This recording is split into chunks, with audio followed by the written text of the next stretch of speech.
Why are you wearing a monkey sweater? No. Oh, I know. I do a buy one. Did you not buy one? Oh, no one's even coordinating today. Why do you come? I don't know. I should just leave now. Yeah, I know. I'll just leave. Why are you even here today? You're right. I'll leave. Yeah. How dare I show up to that? Well, also trainers, we all have to get this sweater. Blue notes, $10. Really? Oh wow. It's on the sale. That's fantastic. At least it's doing my good. No, you're gonna get it. I'll buy one for you. Or didn't want to make it. I'm pretty sure this is a work outfit though, so therefore it's by law you can bill it. Oh. Yeah, so technically you gave it us because it's a work clothing. Yeah. Love it. This is just like a 2-minute walk.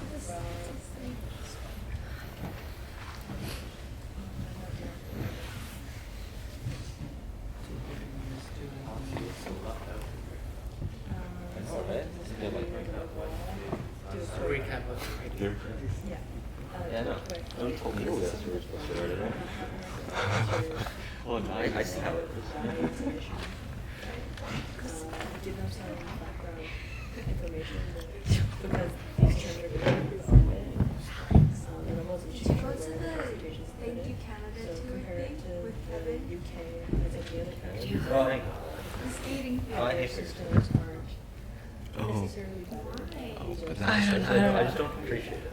It's just a thought. Just gonna leave that there. Which is weird, because I played hockey for like 14 years. So I think I should. But I just don't. Especially Tessa. But also, Kevin What's didn't he? invite me. Kevin went. Keji? Yeah, these have like front row. Yeah, he went with his mom and his dad. He didn't invite me. I like how he like butted it on their anniversary. This That's one just so is about 3 minutes. Oh, he's going to dinner for their anniversary today. Yeah, I'm like, I don't put an extra schedule with my parents. That's really Like, good, yeah. just be weird. And then you'll be okay with just like 30, 40 minutes with the novices to Yeah, it's okay. Kevin like watches their gold Just make medal sure they're doing thing this year like every day. answer your questions. Yeah, he was talking about last week too. Oh, that's so Yeah, funny. he's obsessed. He's a problem. Sure. Actually, one both you and I will bring that time. And then I'll pick my pancakes.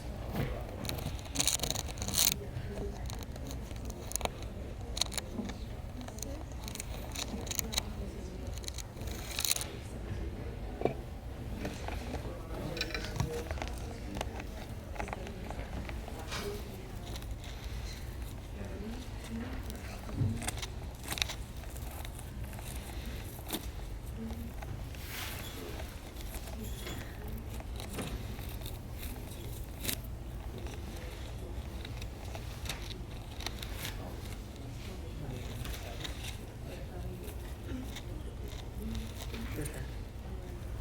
Maybe formation. Maybe that'd be a good use of that. Like, And we were both get them all very. and try to make it I up. was this story. Like, read over it and help them do steps and motivation. Eventually, He's just gonna stop. You can make a call on your phone. Yeah. Oral. Joe, Mr. doesn't sound that good. And Mr. Castle's playing the trumpet. Mr. Castle? Yeah, he's coming to eyes right now. Yeah, and then when I found out. so like, what do you mean formation is? That's just like you wouldn't be able to have so much time too much. But it's all 30 minutes and you can just make sure that everyone.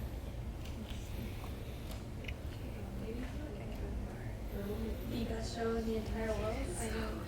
Tell Victor. Yeah, I know. It's like super. It's Right. I mean, he's. You can help her out. And then just take Do you know? them. Says my identity.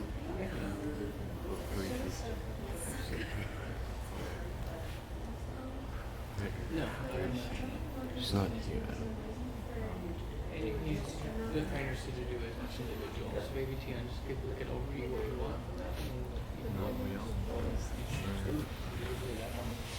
And there's 4 of you. Oh, I don't know. Season 3 is coming out. There's no season 1 or 9.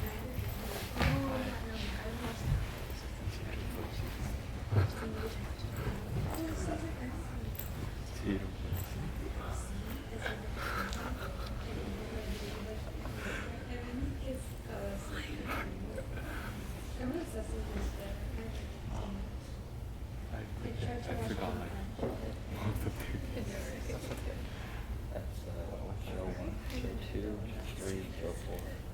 Okay.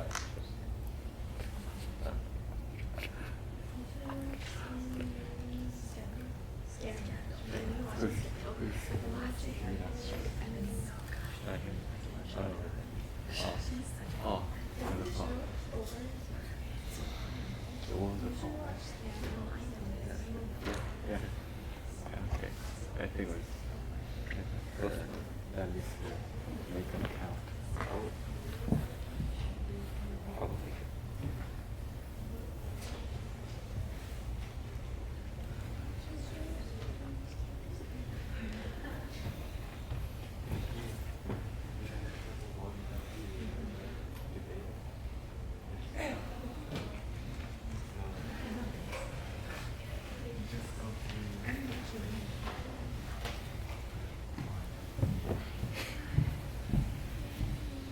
Here it is. Oh, yeah.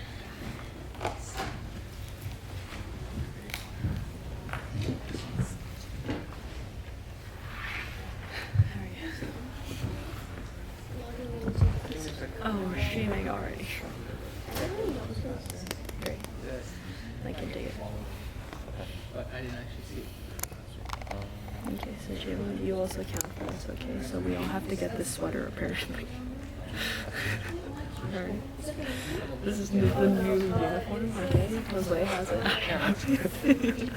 Yeah. Sorry, just real fast. I'm thinking that for the novice class, there's a couple of these kids I could probably pull. Since they're looking a little bit advanced, we're thinking community and history. It's a little bit more advanced than most of us. Yeah. Anything else?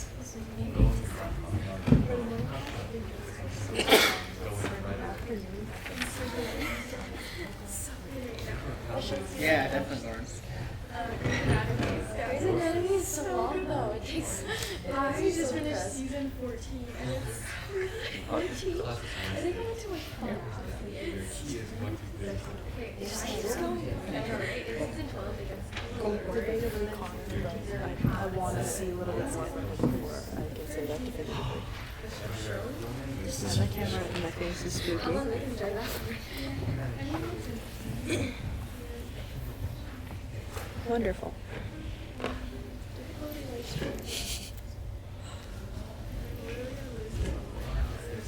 Very delayed live stream. I don't like it when we do the live streams. Everyone's here. Like, I get that the parents want to watch, but then why would they not just... I mean, yeah, it's fine, I guess. I guess it's fine. Yeah, like honestly, okay. I also like when I can see myself on the camera sometimes where I'm just like, ooh. Like, you look tired. Just Yeah. don't stand too close to the camera and you're good. Yeah. You can hardly see her. So long as you can't see the detail through the After your stuff, it just takes up your whole day. But I can't wake up in the morning. Stay together an extra 30 minutes.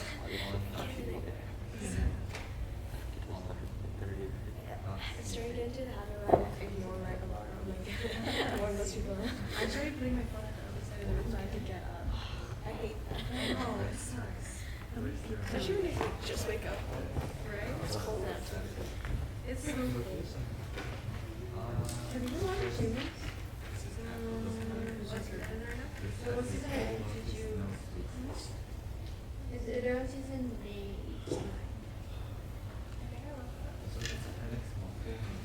Oh, it's not very long. See, it's just like the introduction to it. Passive and passive are great for this stuff. Okay, what's your name? What's the first one? I don't remember where they are, so. I think we go to somewhere for the beginning, like, yeah. Just to get back. Yeah, maybe I want to see. Yeah, I'll go with you then. Season 9.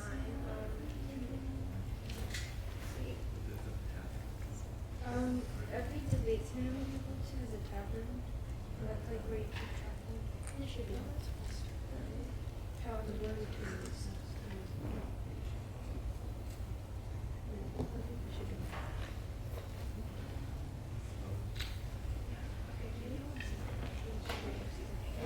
Wait, yeah.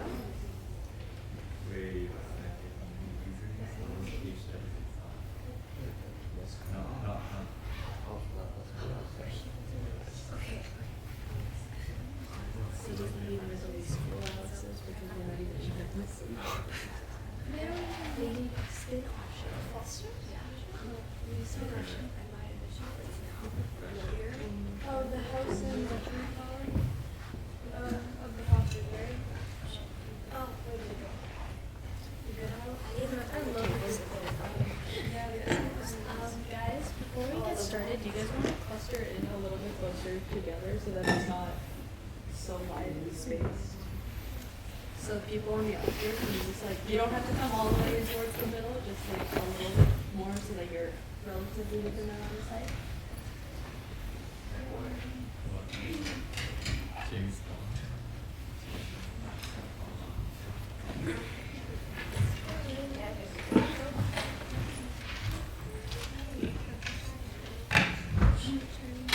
There are only 2 seats.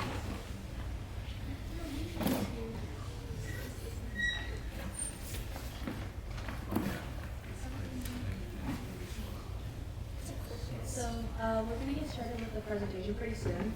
I'm going to apologize right off the bat. I know my throat's kind of doing a shoddy thing. If you hear me coughing, don't be spooked. I'm not sick. I promise you, you're not going to catch anything. There's literally 0 way you can catch asthma. So if that's something that you're fearful for, then please don't be. That's not how asthma works. But yeah, to jump into the topic a little bit, how many of you guys know the topic off the bat? It's also...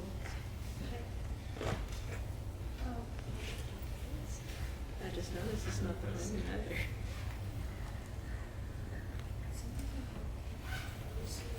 That's questionable.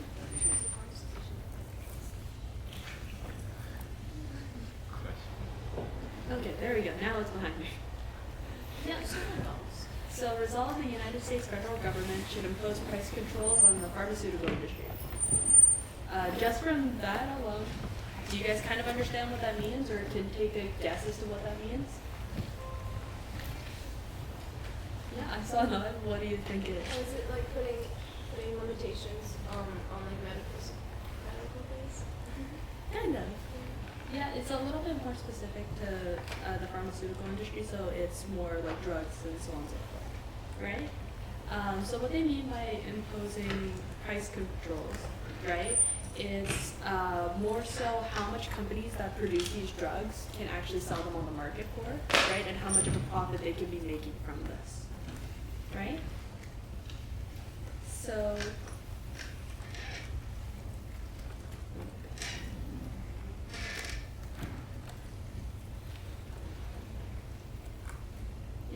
Okay, so to jump in a little bit on this topic, right, the current situation with the U.S. is that they don't regulate the price controls at all at the moment, right?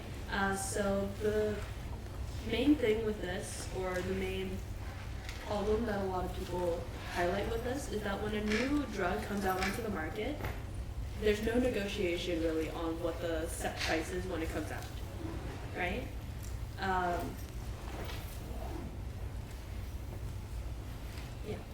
So where most other countries have government agencies to meet with pharmaceutical companies to kind of haggle over a price or to negotiate what would be an appropriate price, the US for the most part doesn't do this, and these companies can kind of set them to what they deem fit or appropriate, right? So there's not a lot of wiggle room in that. Yeah. So let's go through a quick video, if it'll play. Yeah. On why. I see there's no sound.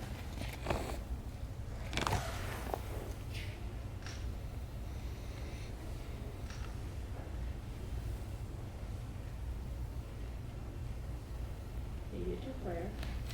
Do the thing. So you might remember last year when a drug company raised the price of its drug by 5,000%. The reaction, particularly when you read the papers today, has been quite critical of this move. So why? Well, you know, we needed to turn a profit on the drug. That's Martin Shkreli, the former CEO of Turing Pharmaceuticals. He bought an old drug called Daraprim, which treats life-threatening diseases in HIV patients, and overnight raised the price from $13.50 a pill to $750. That caused outrage. Hillary Clinton tweeted about price gouging. Biotech stocks dropped into a bear market. And even pharma, the industry's lobby group in Washington, distanced itself from Turing. But raising prices is actually pretty common in the industry. Take Merck's Januvia. Millions of Americans use it to treat diabetes. When Merck started selling the pill in 2006, it cost about $146 a month. By 2011, it was $213 a month. Now, 30 days worth of Januvia costs at least $370, more than twice what it did when Merck started selling it. Adjust for inflation, and we're still seeing a massive increase. Novartis raised the price of its cancer drug Gleevec from $31,930 a year in 2001 to about $118,000 a year in 2015. And Pfizer raised prices on at least 133 of its drugs last year. So why do drug prices keep going up? For one, drug makers say R&D is risky and expensive. The industry spent more than $50 billion on R&D in 2014. And most drugs fail somewhere between the test tube and the many clinical trials the FDA requires before a medicine's okay for sale to the public. For the drugs that do get approved, on average, they have about 12 years of dominance before cheap generics come on the market and create competition. Since the US doesn't regulate drug prices, pharmaceutical companies try to make as much profit as they can before those generics come to market. In fact, Pfizer made about $1 billion more from mid-2012 to mid-2014 just because of price increases on their drugs. In the case of Turing, Shkreli was kicked out, and in November, the company said it would cut the price of the drug by as much as 50% for some hospitals. But at a congressional hearing in March, one doctor who treats patients needing the drug said she was still having difficulty getting it at an affordable price. Turing is an extreme example, but the reality is, drug companies have been doing it for years and aren't likely to change.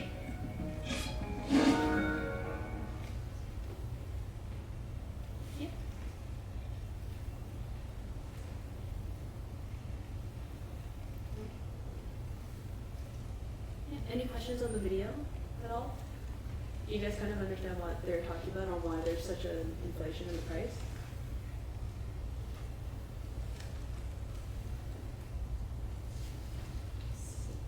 Normally silence means yes, but in this scenario, not entirely sure what silence means. Yeah, so because there's no regulations with the pricing, right, these companies are kind of left to, again, do whatever they see fit with the price, right? So if they want to raise them, then they're allowed to raise them, right? There's nothing really stopping them from making these changes, right? So even for like that first drug that they're talking about, although it's a little bit older, if they want to raise the price on that, they can, right? Yeah, that's kind of the TLDR of that. Make sense so far? You guys still with me? Yeah, I'm starting to see some nodding heads, so I'm gonna assume that means yes. Right? So what does this mean as an overall, right? So we kind of talked about how this means that negotiating prices is pretty difficult, right? There are no regulations really, so they're kind of left to do whatever they want. Same with the fact that because there's so many healthcare plans spread all over the US and thousands of Americans spread between these plans, right? Negotiating set prices or bargaining on these prices is also pretty difficult, right? So the two sides of that coin are, on one hand, the companies determining their own prices is kind of a good thing because now they can kind of dictate how much income they're making, right? So for these companies, that means with more funds and more means, that allows for greater chances of innovation, right? They can keep developing drugs and so on and so forth to now put on the market. They have the funds and means for that, right? But on the downside, it means that for the general public to buy a lot of these drugs, it's kind of a coin's toss on what the price for that is going to be, right? Yeah.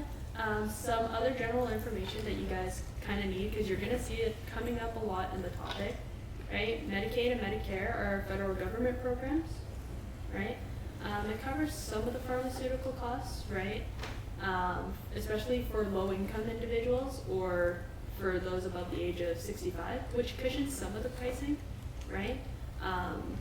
A lot of these insurance companies are also with these kind of larger groups, which let them negotiate prices to a very limited extent, right? So it's not saying that there's no wiggle room at all in terms of these prices that are set. It's just there's not a lot, right? So how does the US stack up in comparison? Most other countries, like said before, do impose regulations, right? The UK uses a system called the PPRS, right? Or the Pharmaceutical Price Regulation Scheme, right? As you can see kind of directly from the presentation, right? It's a non-contractual agreement between the UK Department of Health and the members of the Association of the British Pharmaceutical Industry that uses more of a value-based pricing system that limits the profits of the companies rather than limiting the prices of the drugs themselves, right? So this kind of helps to level how much they can actually set these prices for, right? So it allows for the drug companies not to be able to set the prices too high, right? And so, right? Kind of makes sense? You guys get what the UK is doing? I saw at least 3 nodding heads, so silence means okay, I guess in this point, right? So then India and China also have very different approaches, right? India has really strict price controls, which makes them actually one of the world leaders in cheap medicine, right? Or low-cost medicine, let's say. So for a lot of really generic branded drugs, you can get them for very cheap. The major issue that's been brought up with this, however, for India is that a lot of the companies or the industries that create these drugs cite issues with the quality of the drugs themselves, right? And problems within the companies as well, right? Because they're not making enough of an income, or so they say, right? China set a new drug policy in 2015, and they hope to slowly transition into a more indirect incentive on the drug market, right? Some of these changes are reimbursement standards for drugs and greater reliance on tendering from local buyers, right? So they're also hoping to switch from a less centralized drug marketing to something a little bit more something that fights against the monopolies a little bit more, right? Or fights against these companies a little bit more to make these drug prices more affordable to the general public, right? So they're also hoping to start setting some of these standards, right? You guys still good with India and China? Yes? Yes. Okay, that one wasn't silence, so. Yeah. So before we completely move on, right, that's just kind of a brief overview so you guys kind of understand the resolution a bit more, right? So you're not walking into it blind, right? Here's just a quick video on a little bit more specifics on some of the pros and cons, right?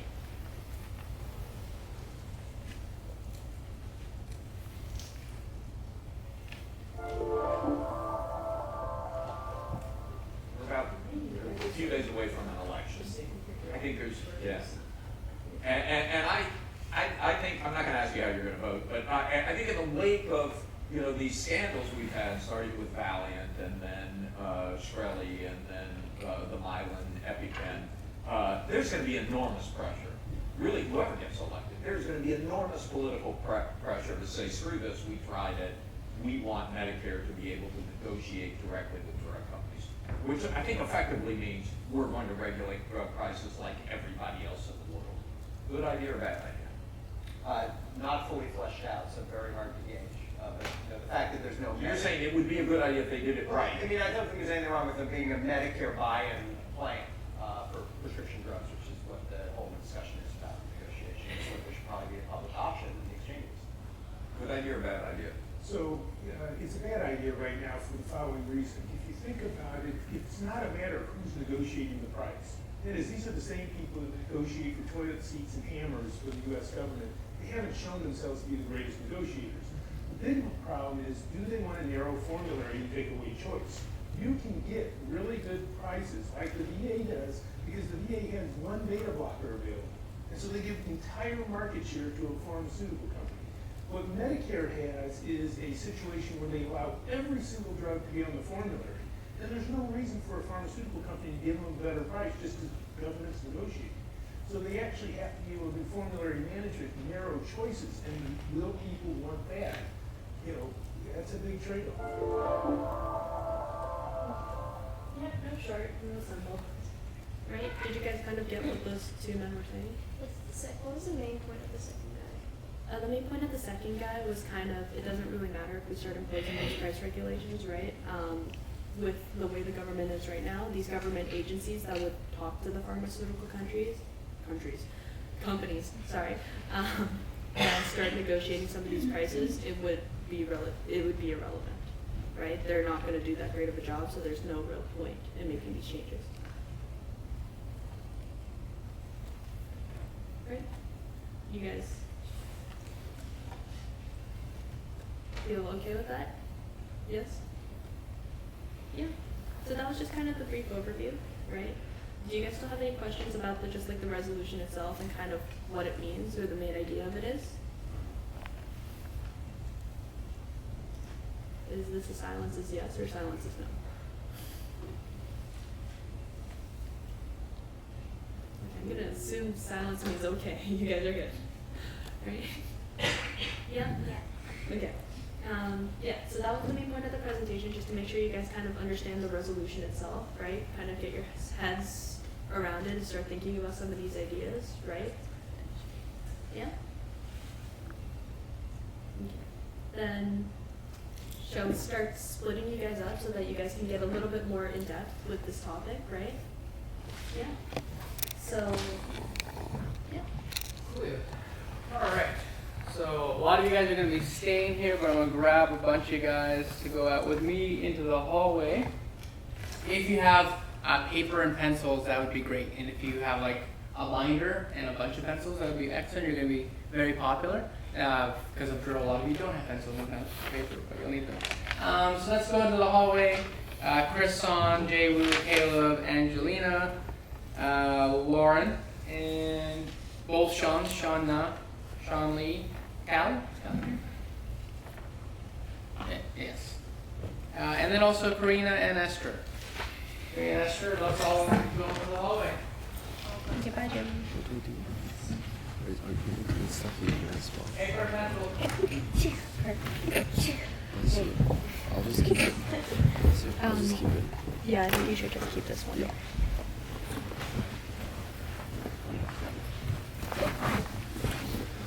You can come back and play with the tail later.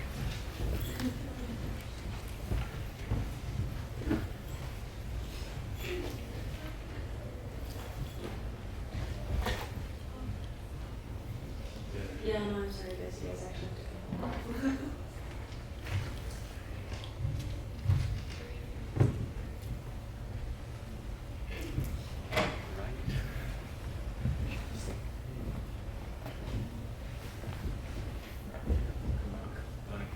You guys can just hang out there for a sec. I'm just gonna quickly skip those stuff and then I'll call you guys later. So, just so you guys know, I'm gonna start thing with you guys. Yeah. So a lot of you guys saw last week that we were doing the practice rounds and so on and so forth. How many of you guys would actually feel comfortable doing a round if we said to do that now? Yeah, that was a lot of shaking heads, right? So one thing that we as teachers kind of noticed last week is that, especially with the resolution from last month and so on and so forth, you guys kind of got thrown into it before you guys really got a chance to stop and think about all the technicalities of forming an argument, so on and so forth, getting your heads wrapped around certain terms or the structure of the debate itself, or what the role of each speaker is, right? Would you guys kind of agree with that? Yeah? Okay, so quite a few nodding heads. That's kind of our bad. We're realizing this now, especially considering that we did have 2 novice students try and debate last week. That was a mistake. That was a big mistake. We understand that we made that mistake, right? part of it is mostly because we're assuming that most of you guys are coming in from the summer school class, or the summer class, right? Which wasn't the case, right? And it was also a very poor assumption to make, right? So that's what we're actually going to be starting with you guys, is we're going to go a little bit more into the structure of how to form an argument, right? And what we mean when we say, like, how many of you guys fully understand what we mean when we say to create a contention? Didn't see a single nodding head, so I'm going to assume that means no. Don't feel like that's a bad thing, right? Yeah, so I think it'd be better for us to start there, and then using the topic, right, from this month, which is comparatively easier to understand than last month's topic. I think that's where we should start first for today. Sound good? Yeah. So for you guys who are still a little bit stuttered, do you guys want to move a little bit closer? Because there's only 3 of us here right now. And so once we kind of get past the, this is how you structure an argument, we do want you guys to start trying to create one on your own. And then like the closer in you guys are to each other, the easier it is for us as teachers to kind of just hop back and forth and double check that everyone's doing okay. And to go over your arguments with you guys and kind of check them. Yeah. So to my 4 stragglers, in the backs and like the outskirts, can you guys come in just a little bit closer? I'm sorry to make you guys move again. I know we started it with can you guys move in, but yeah, just a little closer. Yeah, yeah.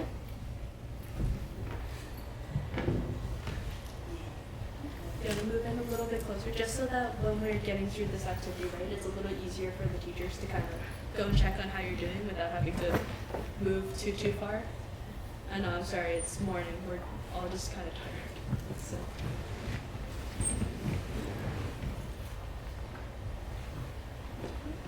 So before we start, right, who knows what a contention is when I say that? Yeah, Grace? I kind of saw him. What is a contention?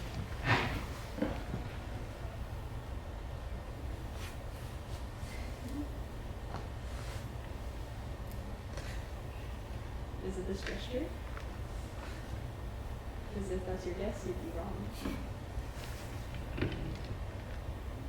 Do you know or Gemma? So what gave you this?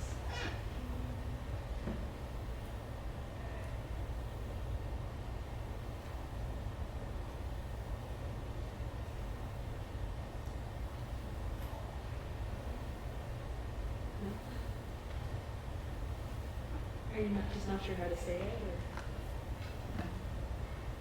Okay, that's fine. Yeah. Any other guesses? No. Yeah. When we say a contention, we're just talking about an argument in a debate, right? So a contention itself is a single argument, right? So if any of you guys have ever written an essay, it'd be pretty similar to a body paragraph, right? Something that just kind of supports your main idea, right? So contention is generally the way I teach it when most people start debate is just into 3 parts, just so it's easier to kind of get your minds around it, right? The very first part is a claim, right? Which is just a general statement kind of starting your idea, right? So, for example, from last month's topic, right? A general claim would have been the U.S. should accede to UNCLOS because it would help prevent conflict in the South China Sea, right? You're just saying a sentence, essentially. You haven't done anything to prove your idea or anything else. You haven't explained yourself. You're just throwing out an idea, right? And that's generally the first part of an argument, right? Is getting that idea out there, right? So then can any of you guys guess what has to come next?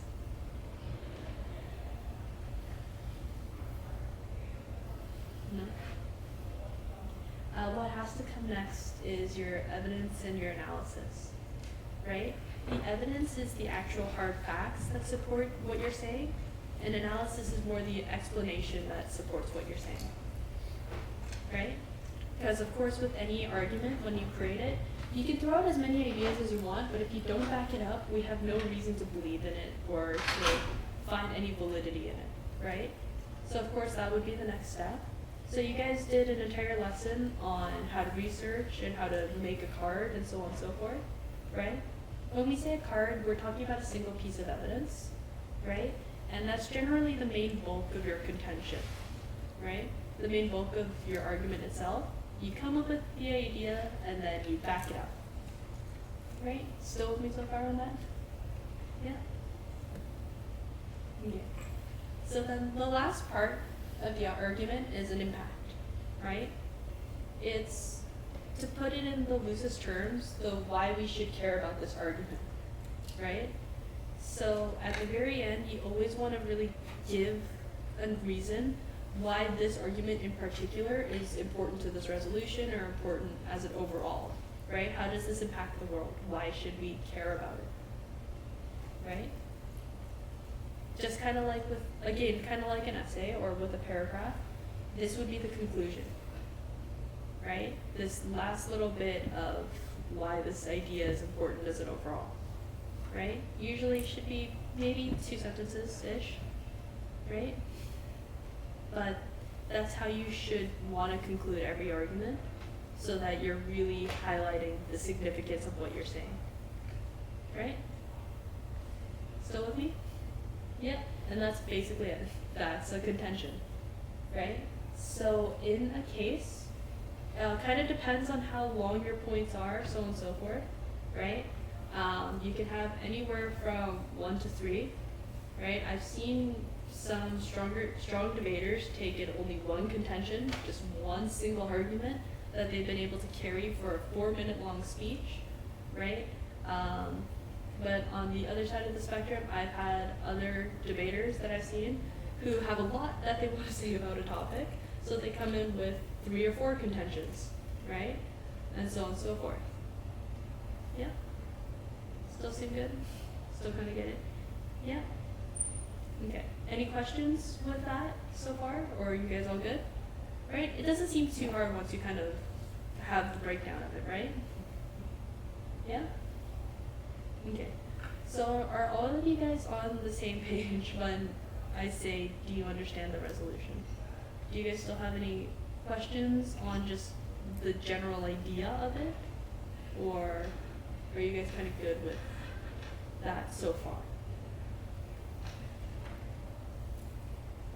I'm not seeing a single nodding head or shaking head, so I'm going to assume that means yes. I can move on.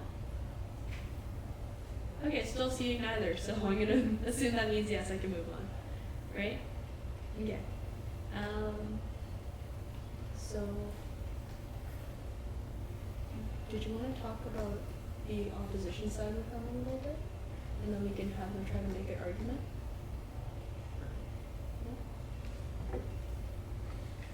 Yeah? Yeah.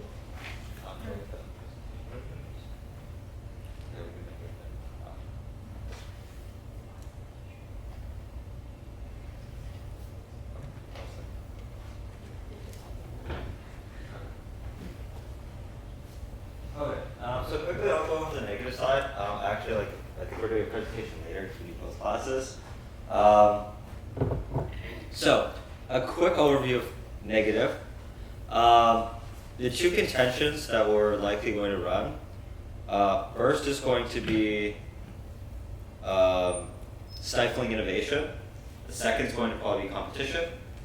I'll just give you the first argument because it's probably the simplest, which is stifling innovation. Essentially what this argument is that developing a drug is very costly and very time-consuming to companies. Therefore, in order for those companies to make it worthwhile for them to actually develop the drug, they need to have some monetary incentive to do so, and they need to be assured that they can make their money back.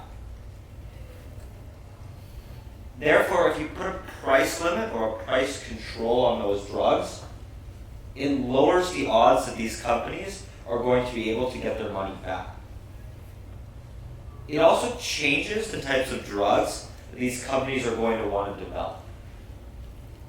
The reason for that is because companies know that if they're capped on price, it means that they have to put a focus on to selling drugs that are addressing a wide problem in the population or selling a drug that most people need to use. That would simply just be basic math, because obviously your price is lower, it means you need to sell more of them to make your money back. Which means that if you're looking at a lot of very like specific illnesses or specific diseases that maybe only affect 1 million people, which seems like a lot, but when you're selling drugs that cost billions of dollars to develop, it's not. You would prefer though to develop a drug that's going to affect something like 100 million people versus 1 million. So what that causes is a situation where these companies are going to basically leave aside drugs that don't affect a large portion of the population in favor of taking those that are like much bigger issues. Which of course is fine for most people, but when you consider sometimes how bad those very specific diseases can be and that they won't have drugs, it plays a large impact on a very small minority of the population. That's a very basic overview. We'll go into more depth once we regroup the classes, but that's basically the crux of the first argument. Do you guys all understand that so far? Like in its simplest form, it is expensive to make a drug. Companies want to make money off their drug. If drugs are cheap, they need to sell more of them to make their money back. Therefore, they either won't develop drugs or develop only mass market drugs. In the very simplest form, that's how you can put it. Does that make sense? Yeah, anybody have a question?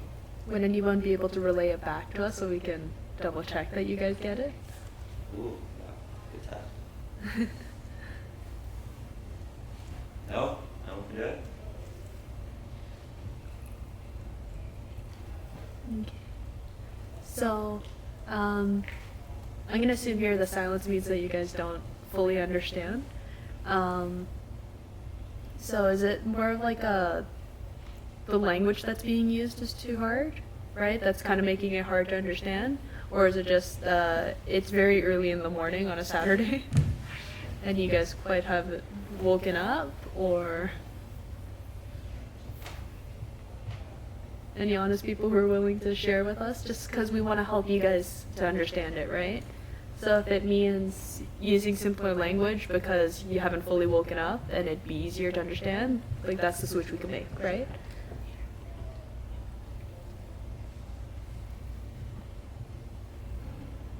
No?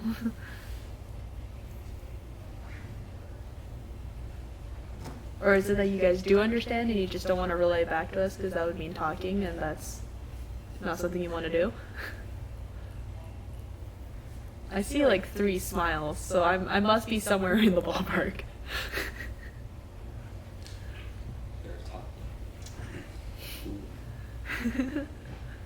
I promise we're not scary to talk to. For the Just most 5 part. simple steps. No? Oh, you think you can? Yeah, I think I can. Do you want to say it a little loud so that other people can hear too? Okay, so basically developing drugs are very costly and it's very expensive to do. So the more money that you give them for a drug, the higher quality they're going to get.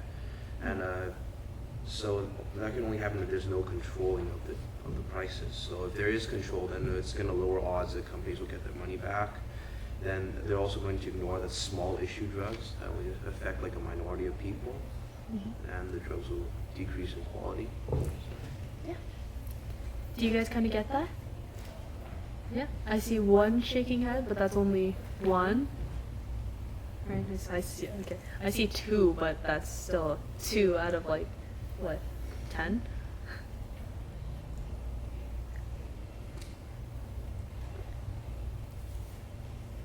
Yeah. Does someone else want to try with different words? If coaching basketball has taught me anything, sometimes you have to say it a couple of different times in a couple of different ways before everyone understands. So, anyone else want to try giving it a shot on giving us an explanation, or maybe one of the people who are shaking their head saying that they understood might want to give it a shot?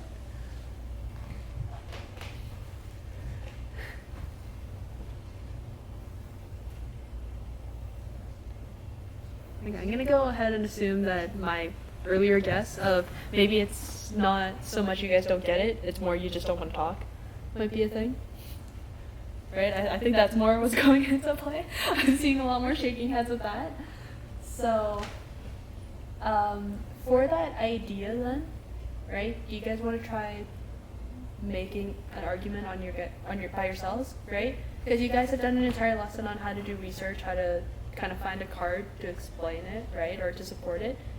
So, do you guys remember what the tagline for that was, or the claim? What was the claim? What's like the title of the contention that we just told you guys?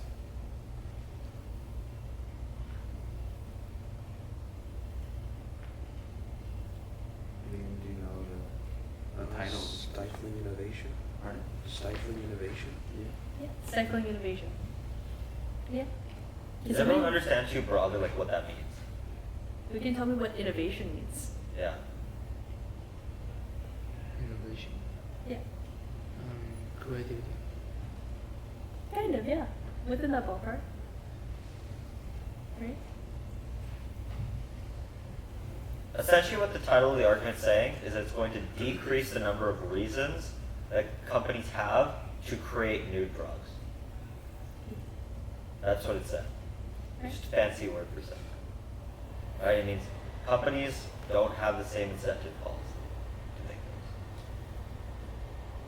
those. Right. So you're really close to saying creativity, right? The reason why creativity and innovation are different is just innovation's a little bit more specific to more the motive, I guess, is the word. Yeah. So, because you guys were being pretty quiet, I'm gonna assume that means you guys understand, and then we can move on, and you guys could try putting together an argument on your own. You guys all okay with that? Yeah, okay. Shake your head if you're okay with it. Like shake your head sideways if you're not okay with it. Okay, I see like 2 shaking heads and 2 nodding heads. Okay, I so like that split. what's something that you guys don't understand about this argument so far? Yeah. It can be anything that you don't understand. You don't understand the wording, you don't understand how one leads to the other, you don't understand the general structure. What's just one thing that you guys don't really understand about it? So preferably from the people who are shaking their heads, just try to tell me something so that we can help you understand this argument. Do you guys remember that one part of my speech from week 1, like a billion years ago, right? Meet me halfway here, right? Again, we want to help you, but if you don't relate to us how we can't really, right? We can take guesses as to how we could help. It's just, it might not always be what you need.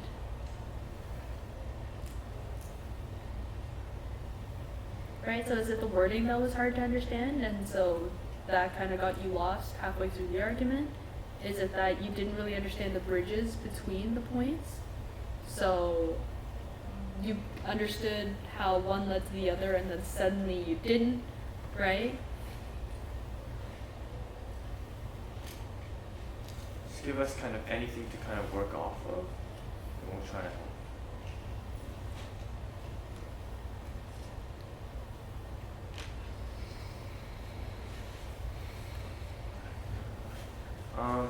So who's confident in like being able to produce a contention by themselves or maybe in a group of 2? You just want to put your hand up if you're confident in producing a contention between you and a partner.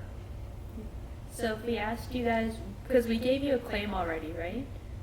Stifles innovation. If we asked you guys to start putting together, like just look for evidence that might support that idea, if we gave you guys a partner, do you guys think you'd be able to do that between 2 of you? Just get a hand up of who thinks they're comfortable and confident in doing that or being able to produce that, and just don't put your hand up if you're not comfortable with it. Can we fight against that idea?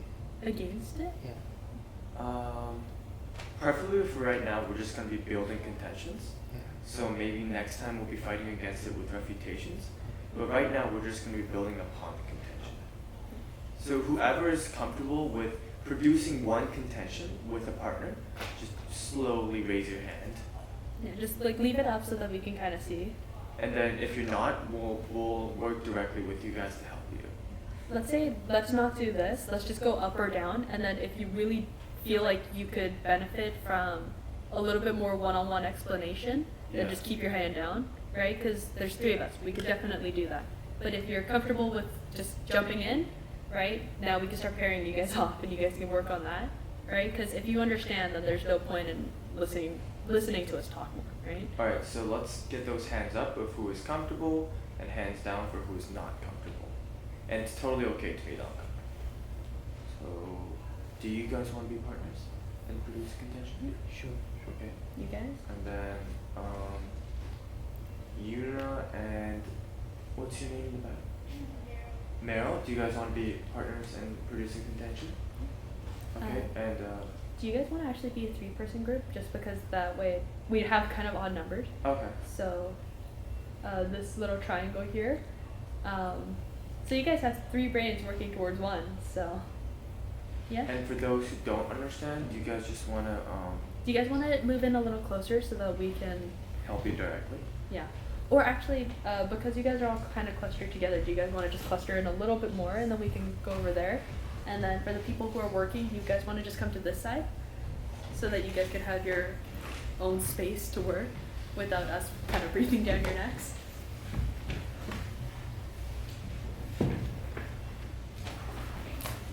So those who are not comfortable with writing contention by yourself, just stay there and we'll come help you.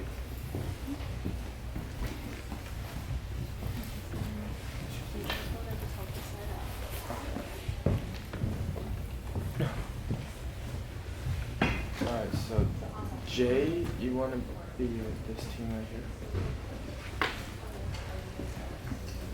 Just briefly introduce yourself to each other, get to know each other. Yeah, do that.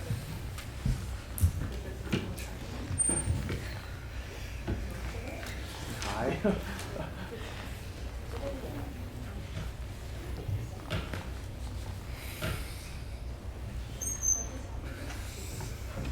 Yeah, just want to talk to each other real quick. His name is Jay. You want to introduce yourself?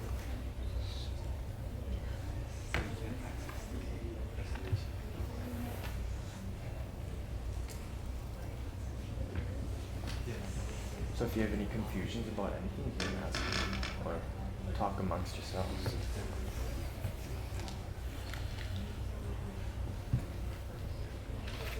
Why does everyone think that the government can't get the prices better?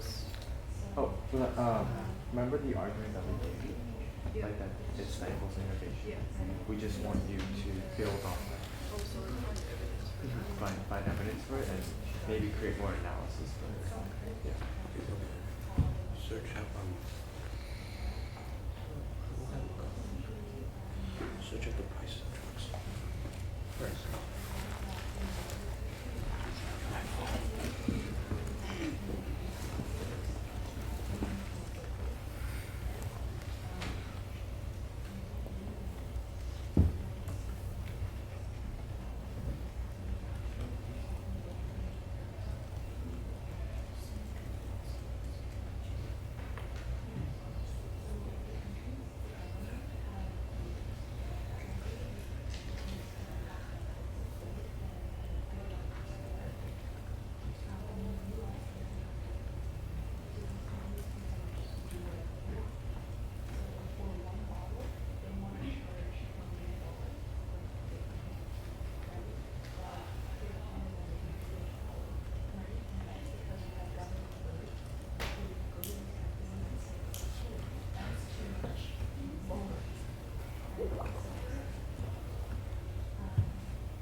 Arguments, then happy to move to the closed way, go to the pro case. So this will just be kind of overview to con. So we're going to start out looking at what is probably going to be the first contention on con, which is stifling innovation. First off, just what does that mean very broadly? Essentially what this means is that drug companies are going to have less of a reason to want to produce their drugs or to want to make their pharmaceutical products. We'll get into the reasons why for that. So first off, how much does the US spend on making prescription drugs? Well, that goes back to how much the world's population, or sorry, how much the world drug supply they make. So about 42% of prescription drug spending is done in the United States by United States companies. That is quite significant if you think about the fact the United States, obviously is a very big country, but is only about 300 million people versus the 7 billion people worldwide. As well as 44% of the new drugs that are approved worldwide are from the United States. This means that the world's drug supply and the world's ability to create new drugs is very reliant on the United States and companies based in the United States. It's very important to establish this as well because it'll help you kind of set up why we need to allow these US companies to be able to charge a lot more money given how much they're supplying to the world.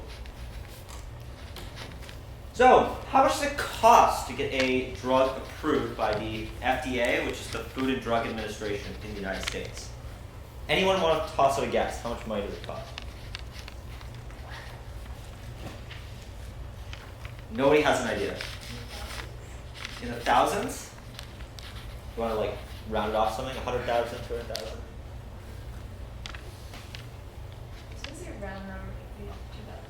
$2,000. How much?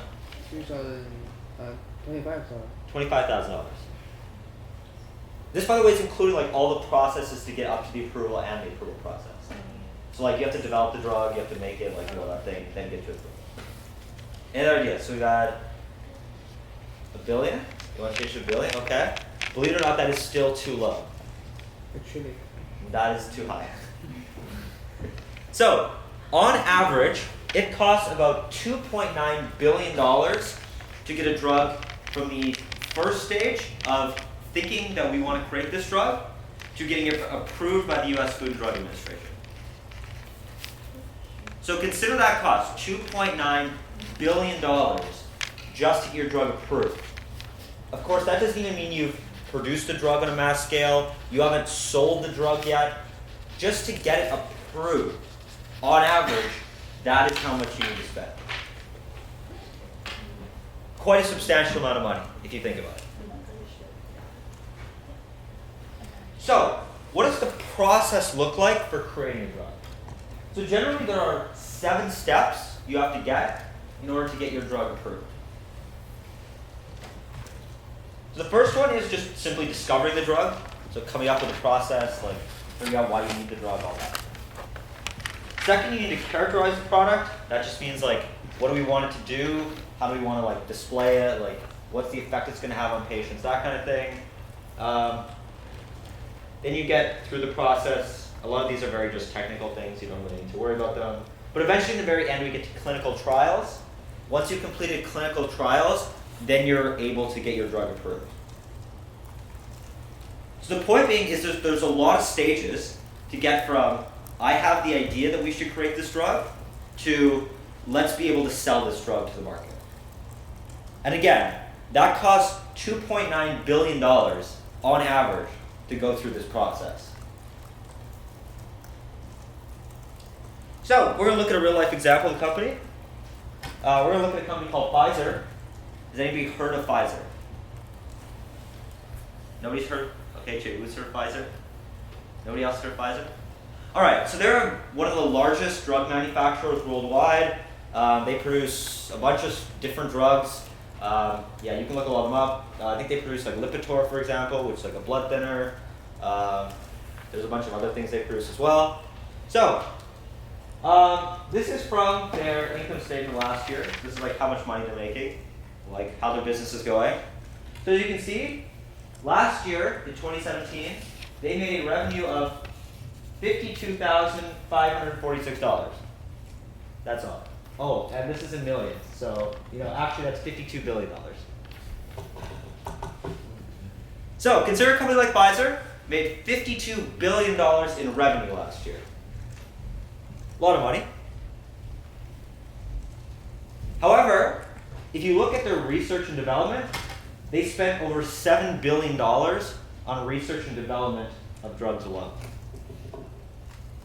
So again, consider that $2.9 billion process to get your drug approved. They're spending about $7.6 billion.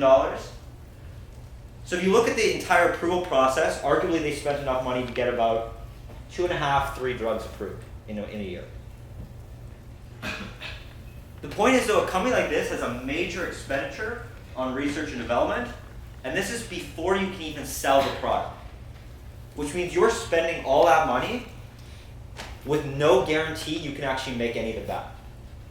Because your drug might not be approved, it might not work, there might be problems, you don't know. You're taking a chance.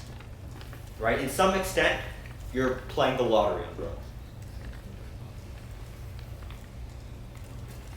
So, these are all the different factors as well that companies have to consider when they price a drug. Which is, how much are we spending on research and development? How much are we spending on simply selling our product? How much are we spending on things like paying our executives, paying the people who work for us, having our offices? These are all the costs that go into pricing. So companies generally plan for how much it's going to cost for a drug over time, how much they've already spent, and then determine their price. Now, I'm pretty sure most of you have seen this before. Profit for a company is just simply price times the number of units sold minus the expenses they have. So, if we're implementing a high level that these prices can be offered, or sorry, the drugs can be sold at, how can a company make the exact same amount of profit if they're selling their drugs for less? There's probably 2 ways they can do it. It's not a trick question, it's very easy, very simple. How do I make the same amount of money if I sell it for less? Government can support financially. Okay, that's true, yeah. Government can support financially. I didn't think of that one, but yeah, that could also be true. Sell more. Sell more of it, okay? That's option 1, you can sell more.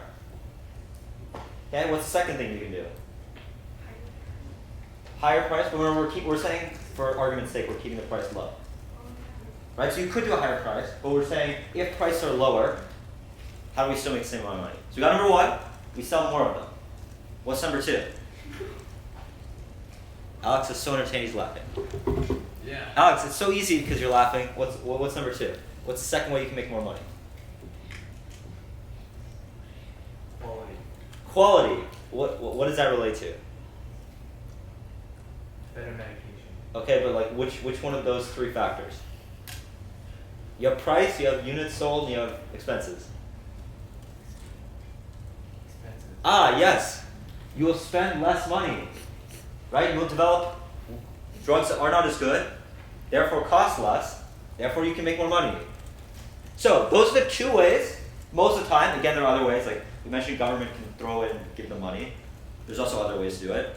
But those are generally the 2 ways that you can still make the same amount of money, but selling at a lower price. So, this can lead to a few problems. First, companies are probably going to prioritize selling a high volume drug, meaning drugs you can sell a lot of. Because why would I put a lot of time, a lot of money into developing a drug that, 10,000 people will use versus a drug 1 billion people will use? Or maybe not 1 billion, like 100 million people will use. The point is, it's going to make it so it only makes sense for companies to sell drugs they know they can sell a lot of. On the flip side, they either are going to do that, or they're going to sell drugs that are of lesser quality they can do for cheaper. Because again, companies are very unlikely to say yes, like we want to make less money, we'll accept you just lowering the prices and do nothing different.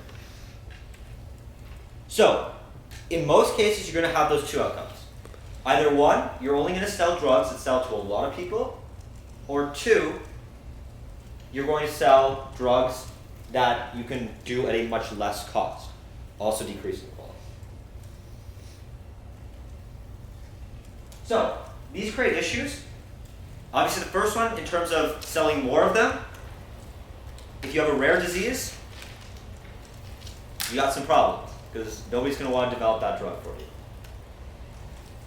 If you need the best quality medication, not going to work well for you either.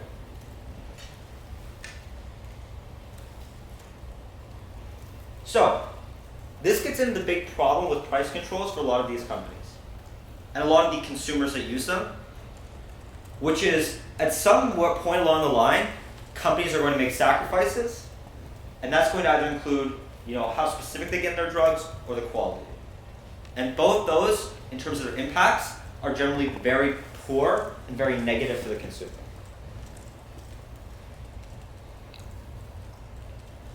The other issue is that it makes it less likely that a lot of these companies are going to want to take a bigger risk or want to take a bigger chance on developing new drugs, because that means their expenses go much higher, and as a result, they don't want to give themselves that extra potential for loss if they know they can't charge a higher price for that drug based on the risk they're taking on.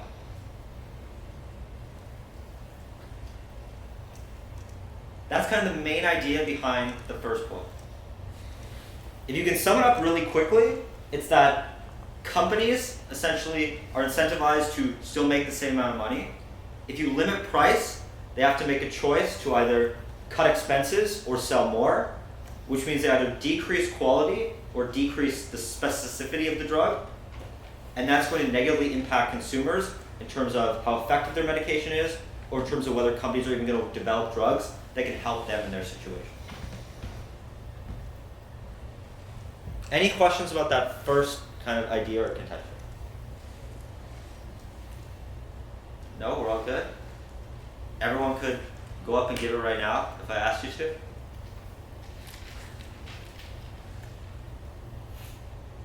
No? Yes? What are you guys confused with? Anything specifically? No. We're all good. Okay.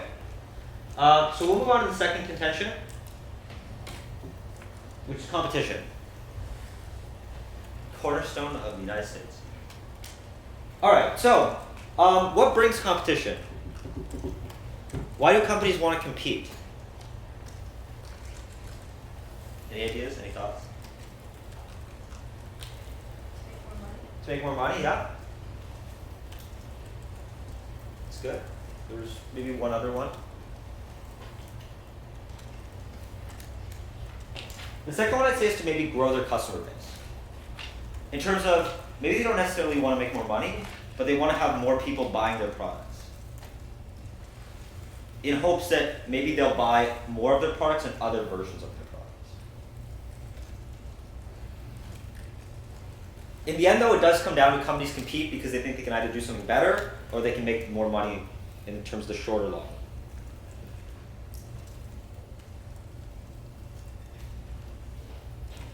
So, with that, Donald Trump actually has proposed something that makes drugs cheaper, which talks about competition. It's not directly related to drugs. Oh, that's going to be hard. So we're just going to watch this quickly.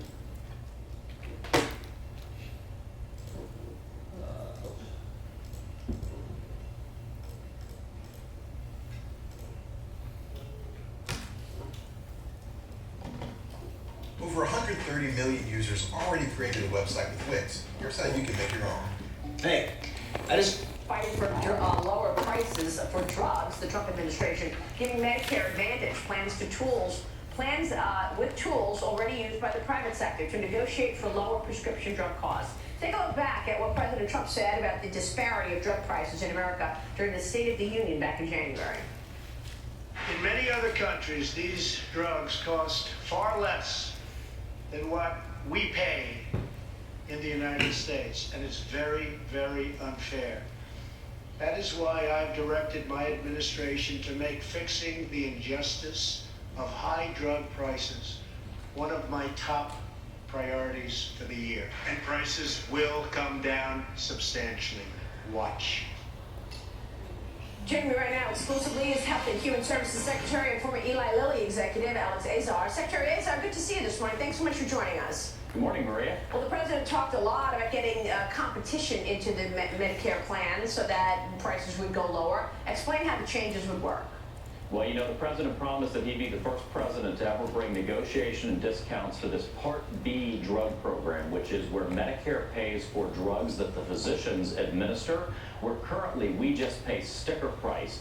And what we've done today, fewer than 90 days after the president announced his blueprint, is brought historic negotiation and management of formularies to our Medicare Advantage plans, which provide benefits to 1/3 of our Medicare beneficiaries, allowing them to provide appropriate, clinically appropriate, cost-effective management to the drugs that they cover, allowing them also to merge the benefit, in a historic way, merge the benefit of Part B with the retail drugs in Part D and manage all of those together as part of the Medicare Advantage plan. It's really a historic moment for Medicare and for drug pricing in this country. Well, how do you know you're going to get that competition, though? I mean, you need the competition in there in order to have the competitive pricing, right? Well, that's right, and that's what happens in the commercial sector right now. In the private sector, our insurance plans are able to do this, and they negotiate about 15 to 20% average rebates in the commercial space for these kind of drugs. You know, we spend about $12 billion on Part B drugs in Medicare Advantage right now. So if you bring that 15 to 20% rebating or discounting into that space, that's significant savings for the program and for seniors. And what we've required is that those savings have to be shared back with the senior citizen. Over 50% have to go back to the senior through enhanced benefits or cash back. And then, of course, by 2020, the full year that this program will be implemented, the premiums actually, the plans will compete on reduced premiums to get beneficiaries. Well, you know, we were having this conversation about transparency in the marketplace earlier, and that's one of the issues, right? I mean, when you go to the doctor, you don't even know how much that MRI is going to cost you. You don't know if a hospital is going to charge different than a private doctor or medicine practice. So how do you clear up that? What about transparency in terms of pricing?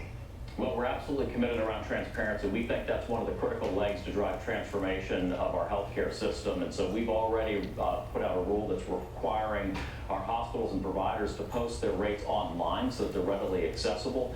And we're continuing to work on ways to bring more transparency to the system. One of the issues that I've talked about repeatedly is the question of backdoor concealed rebates in the drug pricing mechanism. And that's another area where it's public that we have a rule over at the Office of Management and Budget right now that would address the question of whether rebates should continue in Part D, that's the retail drug program. That could, any change there could potentially bring greater transparency to the patient when they walk into the pharmacy and buy their drugs. You know, people out there are talking about government getting more involved in healthcare as being a negative thing. I mean, here we have some drugs costing hundreds of thousands of dollars for one dosage. I mean, you look at a cancer drug, not to pick on one company, but one cancer drug, Keytruda, it costs, what, $140,000 for one dosage, and that's over about a half of a year.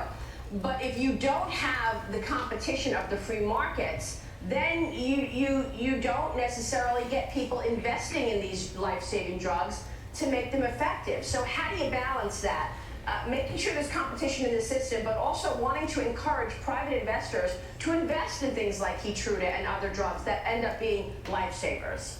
Well, Maria, you've just put your finger on exactly the right point about why we're doing what we're doing today. We're harnessing the power of these private competitive plans and Medicare Advantage who will negotiate. They'll decide how to manage classes. They'll decide whether, they may decide that oncology is a class that there's not enough competition, or a particular therapy is one where there's not enough competition and they don't want to attempt to manage that in terms of step therapies, prior authorizations, preferred drugs, etc. That's their choice.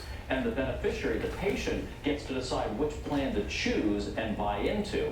And as we say, if you don't like your plan, you don't have to keep it. That's the benefit of the commercial free market system we have for insurance is you can choose the plan that you want. If the plan's not meeting your needs, you pick a different one. We're, for the first time ever, President Trump is unleashing these Medicare plans to negotiate aggressively, to see if there's where there's competition, to pit drug companies against drug companies to get better discounts, and to let the patients choose which plans are meeting their needs in terms of the trade-off between access and premiums.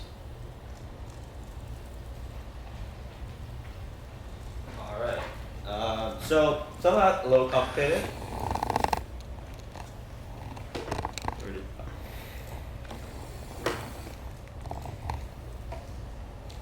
Okay, but what's some things you learned from that video?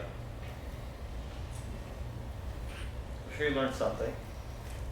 Anybody got something? How about that one drug that costs $140,000 for cancer patients? Right? That's an example of very low competition, but something that those people desperately need. Therefore, you can charge a really high price. Anything else? Anything anybody learned from that video?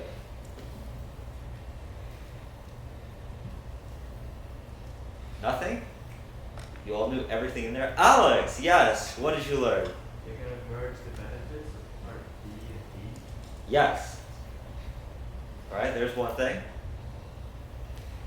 course, that's talking about the different plans in terms of healthcare options.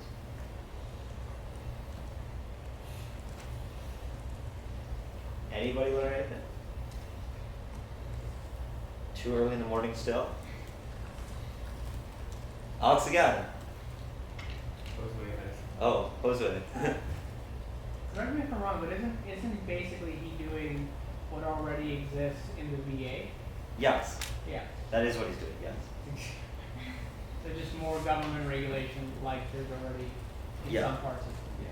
Yeah, precisely, yeah. If you do read in more to this, you can see the way the US structures the veterans basically benefits all that. What Trump is doing is basically the same thing. Yeah, if you read in more to that, you'll see how they're very similar. Point is though, like there's a lot of different policies he's trying in terms of like identifying areas or identifying industries where there's enough competition, trying to encourage more of that, trying to get it so there's more negotiation power in terms of what the government has and negotiating those drug prices, just like you'd see in the private sector in terms of healthcare coverage, those kind of things. All right, so what's the problem? Without the competition, you generally have a lower number of choices that consumers have available. Now, some would say that this is an inevitable consequence of like patents and trademarks and those kind of things because, for example, like most drugs, you usually have like about a 10 to 12 year run of production where it's covered by a patent where nobody can compete with you anyways. But it also extends into making generic drugs in terms of if you have to cap prices, there may be a point at which it's even too low for generic competition to want to come to the market or generic producers to want to come in. So that may create a situation where both in the short run and the long run, a lot of these prices are simply too low to encourage companies to want to come to the market where they see that they can make enough money from that.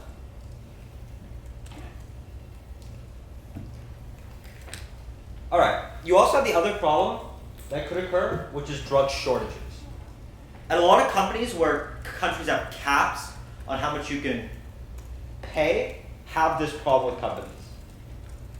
In terms of, they kind of wish to almost lobby, in a sense, countries to raise their caps based on controlling the supply and demand they have available.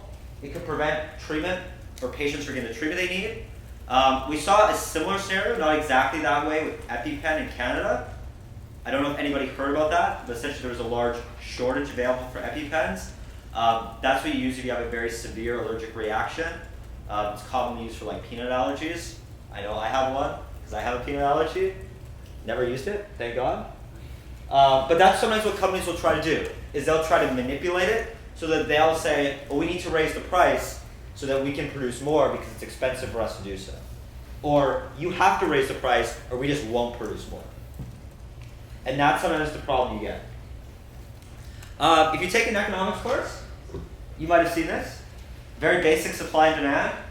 Essentially what is happening when you're limiting the limiting or putting the price control is you are putting a ceiling on the price, which means that if you see that nice purple dot, that's where you should have the price, or that's where the market would decide based on how much supply you have and how much demand you have. When you artificially impose it lower though, what's happening is essentially you have way more demand than you have supply, and that creates the price to generally want to rise or want to push up. So, the theory under this is that if you encourage more competition, you should eventually settle on a price that would be more fair to both producers of the drugs and your consumers, which would be more of the purple dot. But as a result, you're going to have not enough supply, which is going to have basically consumers saying we want more of it, and the drug companies arguing, well, if you need more, we need to up the price. That's kind of the problems you have. So, in terms of encouraging competition, essentially the idea is if you force companies to compete, if you allow for more competition, it's going to naturally lower the prices. In a few ways. Either by creating more supply, therefore matching or exceeding the amount of demand, pushing the prices down lower, or through companies preemptively kind of lowering the price to prevent other companies from coming in because they wouldn't be able to make enough money to make it worth their time to enter the market or to start selling similar drugs.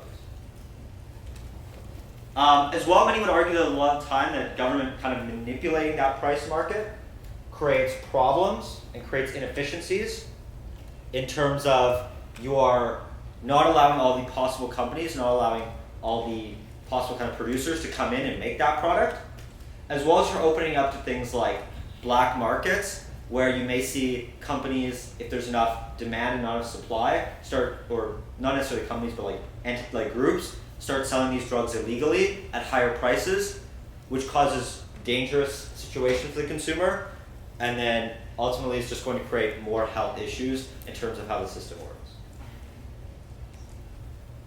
The point though of this contention is that the more competition you have and the more you use to encourage competition, both between those companies who make the drugs and those companies who compete to kind of buy the drugs, whether the government or whether healthcare providers, the more competition you kind of force the companies into, the lower you'll be able to get the price without putting a ceiling on the prices. And essentially that is a more effective way to do it, in terms of in theory is more effective, and also avoids a lot of the risks and dangers to consumers of having to buy drugs illegally or go to other countries to purchase similar drugs that aren't approved in the United States. Any questions about that contention?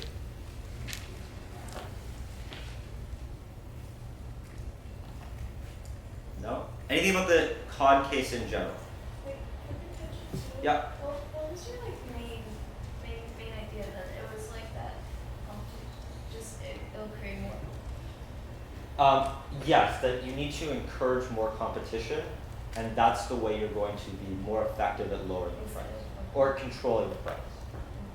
Yeah, in a way that isn't going to as negatively impact consumers. What's the major impacts of the competition? Yeah, so okay, I'd say a few. First off, it's going to create less of an opportunity for things like black market selling or importing from other countries. In terms of often you see different drug standards across the world. So if you're buying your drugs from Mexico, they have a much different approval process than you'd see in the United States. So that might not be safe to the consumer. You'd also say that competition is something that would occur in a lot of industries and that companies can kind of plan for.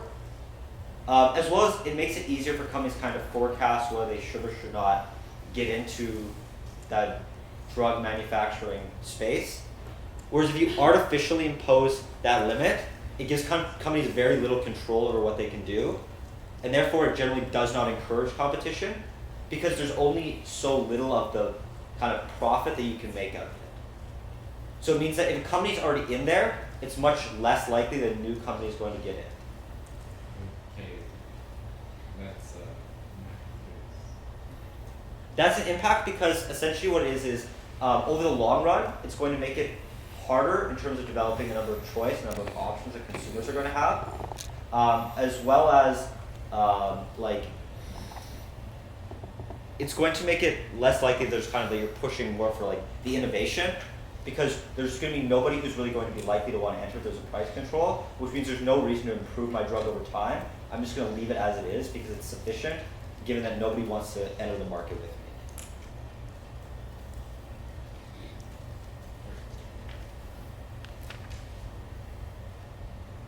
Other questions? Other thoughts, concerns? No? I'd say out of the two, you should spend the majority of your time on the first one, just because I feel like that's the strongest. But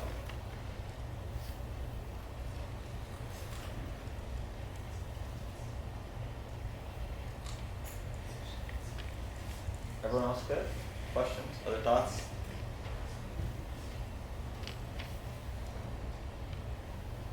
No? Okay. Very good. That is all.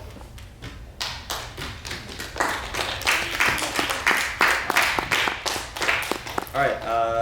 Let's give everyone a 10-minute break. Yeah. 2-minute break. Yeah. And then Jenny will be here with details and logistics of tournaments and all that fun stuff. Yeah.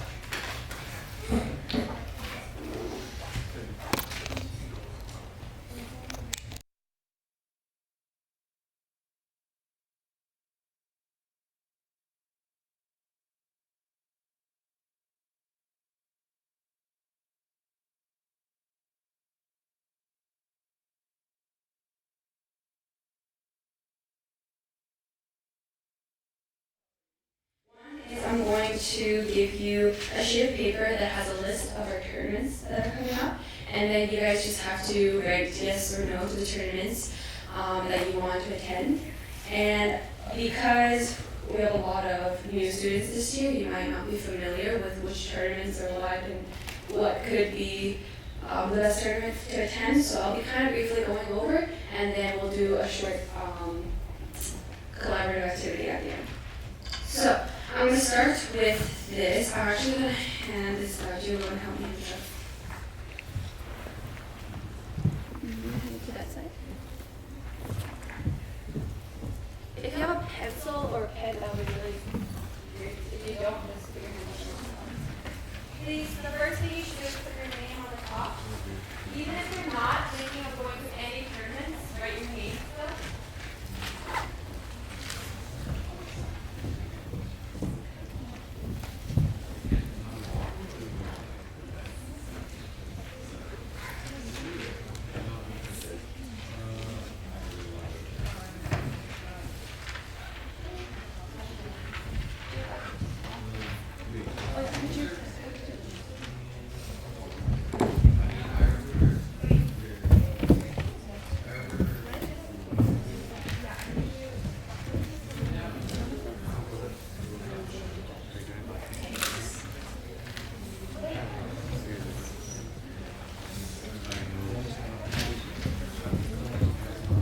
Okay, so please write your name on the top.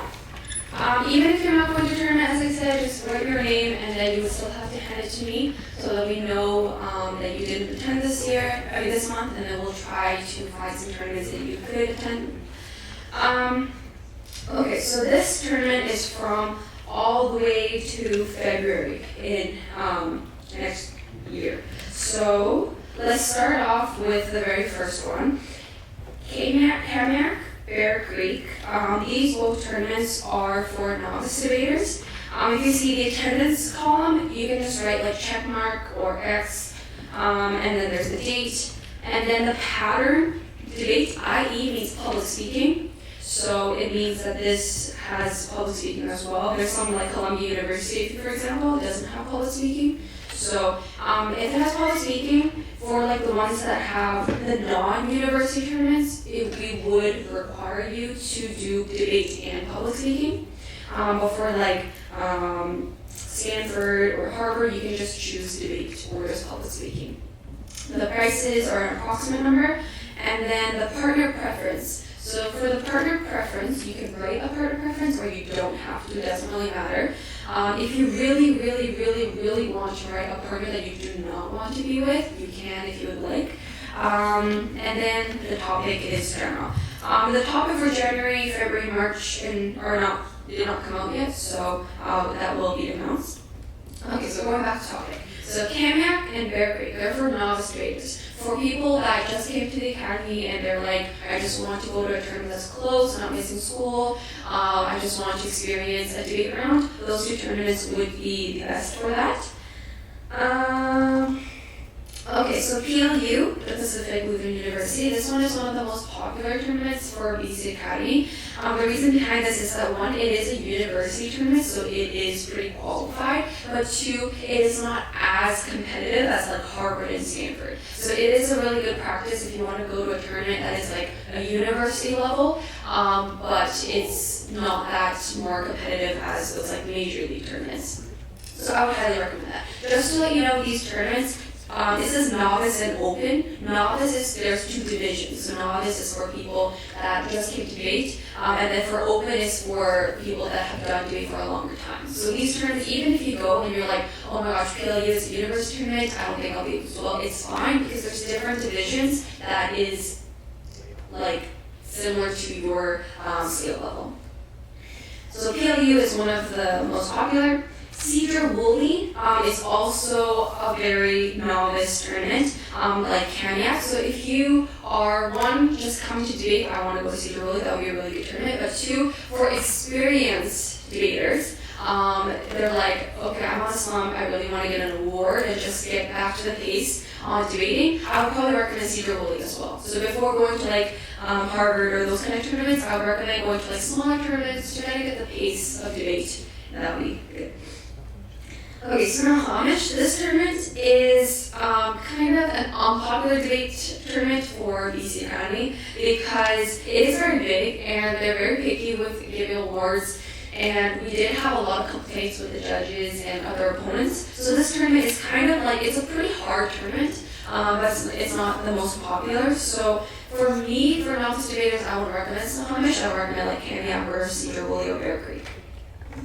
Okay, now it goes down to the major league tournaments. So we have UPenn, Princeton. So these two tournaments, UPenn, our academy never went to UPenn before, so it is a pretty big challenge for us. So UPenn, so we don't really know the level of UPenn, but for my guess, because it's in Philadelphia, it's probably the level around like Harvard type, because it's not as easy as Stanford, but which I will explain, but it is not as hard as other major tournaments. So UPenn would be recommended because it is a new tournament that we're going. Princeton, same thing, it's a university tournament. Okay, now moving on. Auburn, Redmond. These two tournaments are not university tournaments, but they are hard, okay? Auburn and Redmond, there are a lot of people that come to these tournaments are very competitive. So they're from like private schools in the United States. So it could be very challenging. So if you want to make a challenge before going to Harvard or Columbia, those kind of tournaments, I would highly recommend going to those tournaments. So Auburn and Redmond are challenging high school tournaments. Okay, these workshops for UPenn and Berkeley, we always have a workshop during break season when we go to major tournaments, just for getting you ready. So if you can't attend these workshops, it would be very difficult to go to these tournaments because it's the time where we actually create cases and rebuttals. So make sure you can, if you want to go to UPenn and Berkeley, see if you can attend the workshops, because if you can't, it would be hard. Okay, Puget Sound. Puget Sound University is equivalent to Pacific Lutheran University. So if you can't go to PLU, go to Puget Sound. Puget Sound it might be bigger than PLU. It is a university. It's a lot of people come in. But the unique thing about Puget Sound University, if you get an award from Puget Sound, you qualify for TOC. Yes, right. Yeah, TOC. TOC, which is a tournament of championships where it's for like nationally people that won awards, they will qualify for like a more competitive level. So not everyone can go to TOC. If you qualify for like a Puget Sound tournament, they gather people that got an award and then go to a TOC. So that's the unique thing about Puget Sound University. So I would probably recommend that. Same thing, there's novice. JV is junior varsity, so it's like novice is easy level, junior varsity is medium, open is challenging. Moving on, Mount Vernon, Cedar Park, those are very similar to Bear Creek and Kamiak. And moving on, Columbia University, this is in New York. So this one is something like UPenn. Columbia University, I've never went to Columbia University, but my friends have went to, my co-debaters went to Columbia, and they said it was a little bit difficult. It was kind of like Harvard, but because there's only an open division, that's probably why that's the most challenging. So if you're a novice debater, you can only go in the open division. So that's probably the reason why it's hard. Kamiak, I guess there's 2 tournaments, so if you can't go to the first one, go to the second one. University of Washington, this one is not as hard as Columbia, UPenn, Harvard, Stanford, but it is still a university tournament. It is pretty difficult. But the good side is it's in Seattle. It's very close. So you could probably go there if you don't want to go on a plane and travel far. Now the most popular, Stanford University. This one is JV and open. Stanford University is probably the easiest university tournament, and the most popular. The reason why it's popular is because it's in California. The campus is pretty, and third, it is pretty. I don't want to say easy, but it is not as competitive as other tournaments because other international schools come as well. So like from Korea, from China, from Shanghai, all those tournaments come to Stanford. So there might be a lot of debaters where English is not their first language, so that's why it could be easier. While from like Harvard and Yale, they don't allow like private schools to come. Okay, there's UPenn again, Harvard, Berkeley, Oregon. So Harvard University, little harder than Stanford. Harvard is a university tournament. I would recommend Harvard if you can't go to Stanford. It's a pretty challenging tournament, but it is worth it. Berkeley, it is probably the most popular tournament this year for debaters that were with us last year. Is because Berkeley, it is our first time going to Berkeley, and it is in California as well, so it is very popular. The only thing with Berkeley is that we have a limited amount of teams that we can send to Berkeley. So if you want to go to Berkeley, sign up now. Because if you want to go later and be like, oh, my partner wants to go, but we have no spots for you, that's when we have to do like tryouts, and that's when it gets kind of bloody. So sign up right now if you would like to, okay? Cool. And the last one is the same as PLU and Puget Sound. So for Oregon University, it is a little far, just to let you know. It's far and you have to miss school for this one, so try to keep that in mind. Yeah. So unless if you're not in 12th year, I would highly, highly recommend going to as much tournaments as possible, because standing in a classroom and sitting there for a month, you'll probably learn more by going to one tournament. Okay, so try to go to as much tournaments as you can, even if it's hard. As I told you in the beginning, don't think about awards in the beginning, just gain experience, and that's when you can realize that how to get awards and not that. So yeah, I'll give you guys like 5 minutes to check or not on what tournaments you like. Ask me questions. You can even ask any of the, oh, and just a little, for the prices, it is including tournament fees, hotel, meal, vehicle, coach, and chaperones. So that's all the prices that is included. Yes. And it may change. Can we check it? It's not like confirmed, right? It's just that we would like to go over it. Yes, that is a pretty good question, because a lot of you guys are like, I have to talk to my parents and all that, right? So give your best guess. Don't be like, I want to go to all of them, but I probably might not be able to go to all of them because my parents are not going to let me. So give your best guess, okay? Do I have an exam on that day? Do I have SATs? Do I have AP exams? I don't know. So try to think that through and then give a check or X. For young debaters, I know we have a lot of young debaters. I would recommend going to Kamiak, Cedar Woolley, and Bear Creek. Bear Creek. Yeah. Kamiak, Bear Creek, Cedar Woolley. Yes. And maybe Cedar Park. So for really young debaters, I would recommend that. Yes. But Kamiak is next week. Will, like, if people go there, will they have time to prepare for it? Yes. So it is early. So we would even get workshops if it's like to get private workshops so that you can catch up. But yeah, you do have a limit of time to create cases and rebuttals. So for as academy, if there's not a lot of people going to Kamiak, we might just not go as an academy. But if you would really like to go and you can have the ability to like prepare a lot by the limited amount of time, go for it. It would be, yeah. If you want to go to like PLU, I would probably go to like a novice tournament like Bear Creek or Kamiak to gain the experience and kind of be familiar with the topic, and then go to PLU to get an award, right? Any other questions? Yeah, so keep going. You can even ask any of the coaches here, and then they'll be answering questions.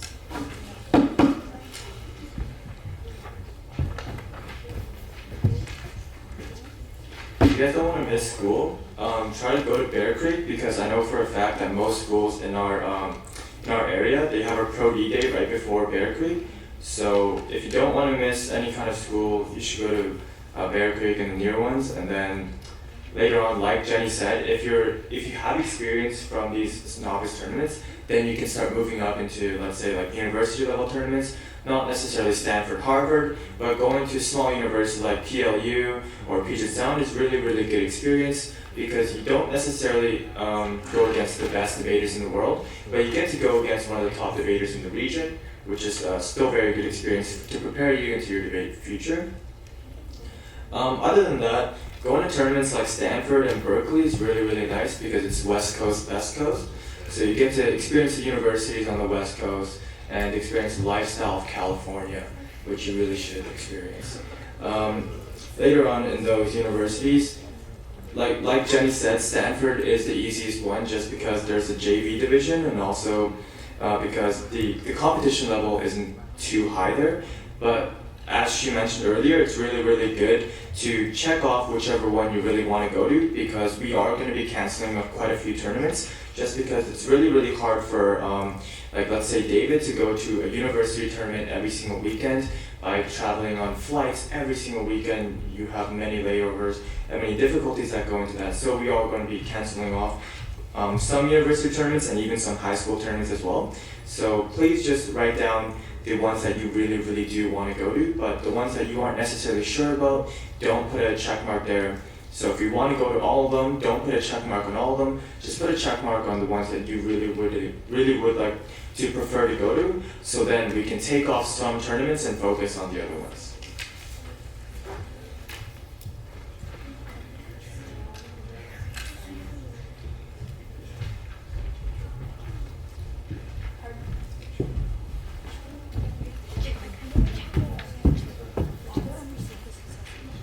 FYI, if you don't have a partner preference, feel free to leave it blank. We will try to match the perfect partner for you. So if you don't have one, you don't have to put one. Yeah.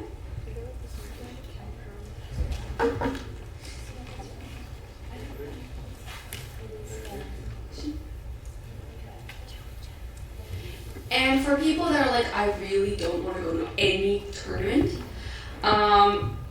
I would recommend you to at least go to one tournament because, like, if you think about it, you do spend a lot of money to stay in this class, but you want to use that effectively, right?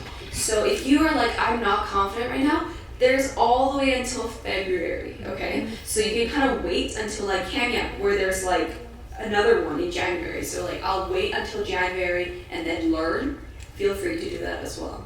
Okay, so I would recommend at least one tournament to have a check mark, okay? Or two.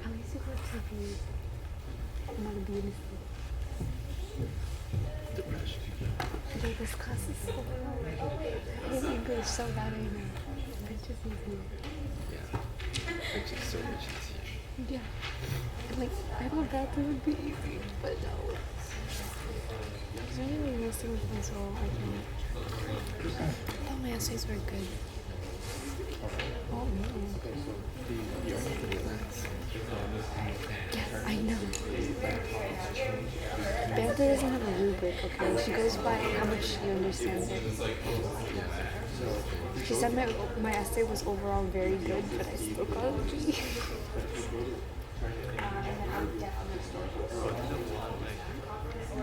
Like if we working on this Remember, my partner for birthday. I don't have a partner. Sorry. You go with Alex O? Screw Alex. New partner for birthday. Bro, my essay was short. I tried to dumb it down.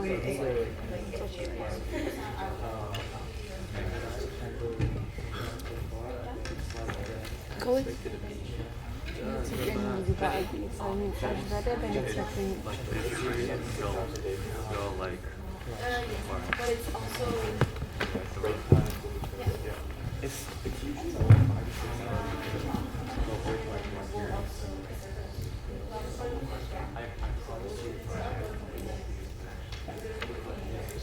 let's see someone else. You want to go to like someone it's true to go to a little good experience. You hand it into your learning. It's right here for like Walmart, right? Next, if you go to make sure you have it finalized. You learn more. That's why you learn.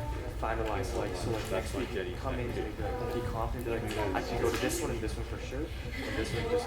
So the first one, just go to like the closest one. Yeah. Actually, if you really want to take it home, I think you can take it home. Yeah. And then you have to promise me that you can. Yeah, you say check or X or yes or no, and then partner. If you don't know, just. Good idea. Good. You want to take the bus there? Big car, right?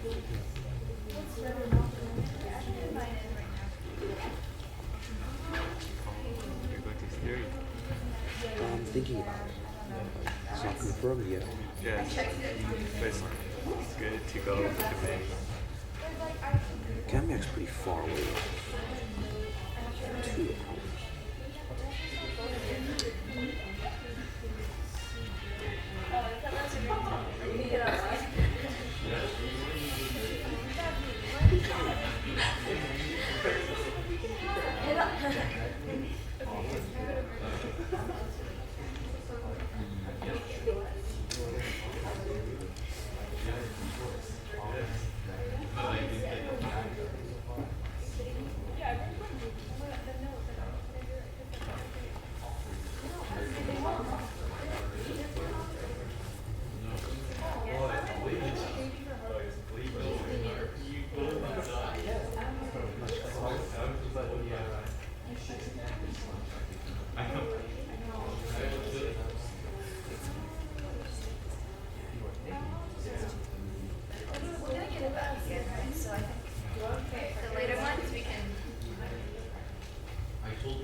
Alex said I can take it home with me. Yeah. If I bring it back next time. Oh. Yeah. Next week. Okay.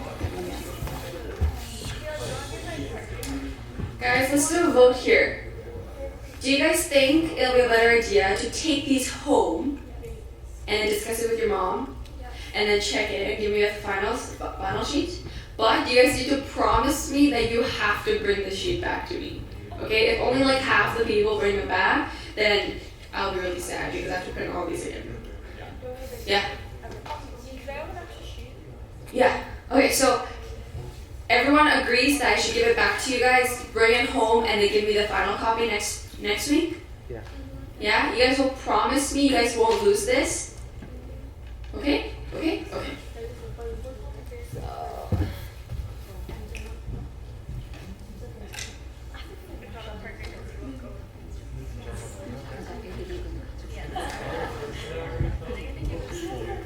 No.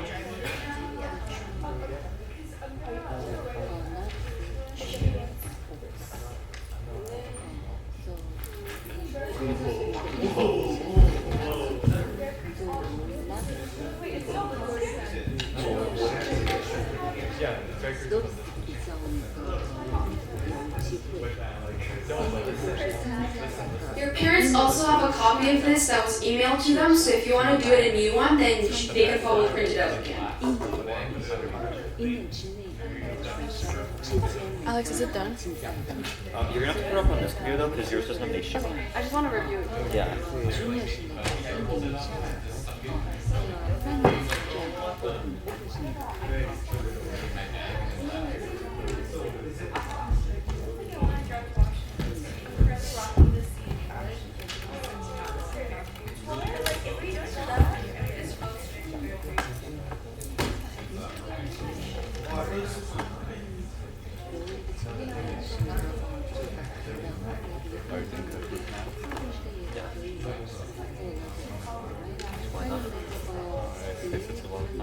Like the last question, that's who's prepared. Or is the best coach?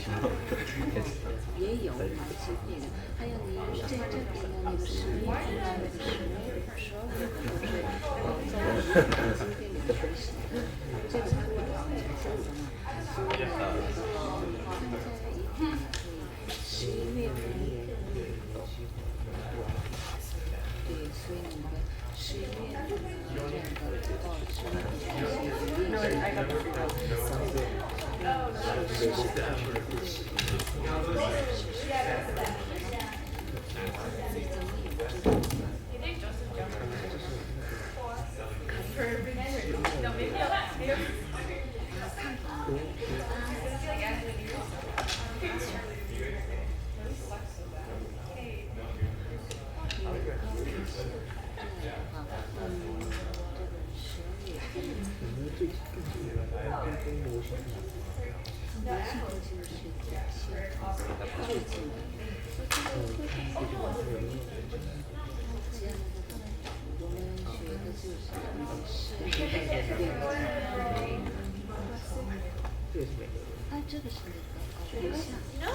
That's team versus team.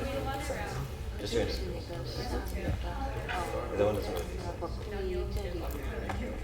这里竞赛的期勋就是12月5日，我们考试的期末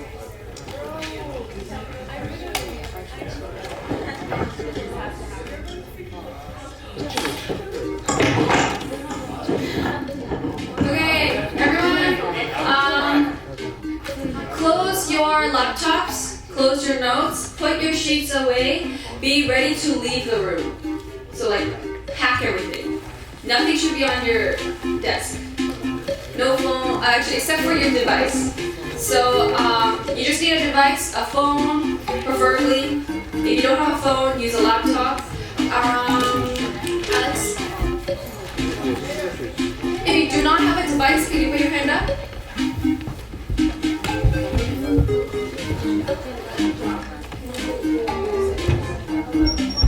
Any device?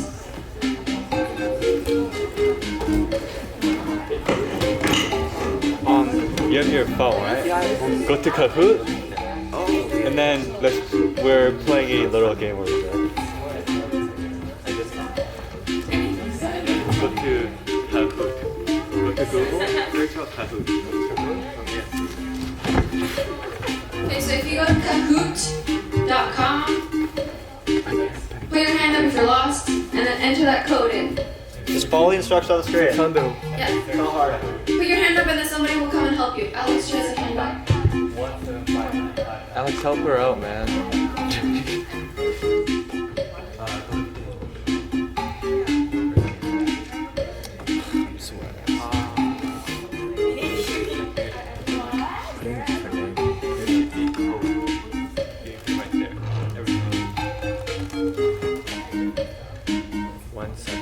Please do your ID as your name.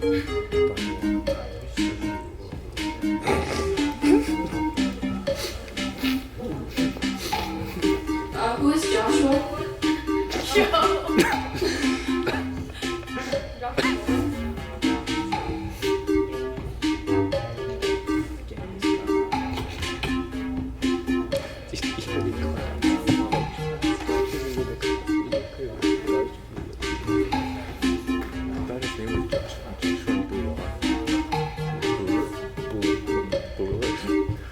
Put your hand up if you're not on yet.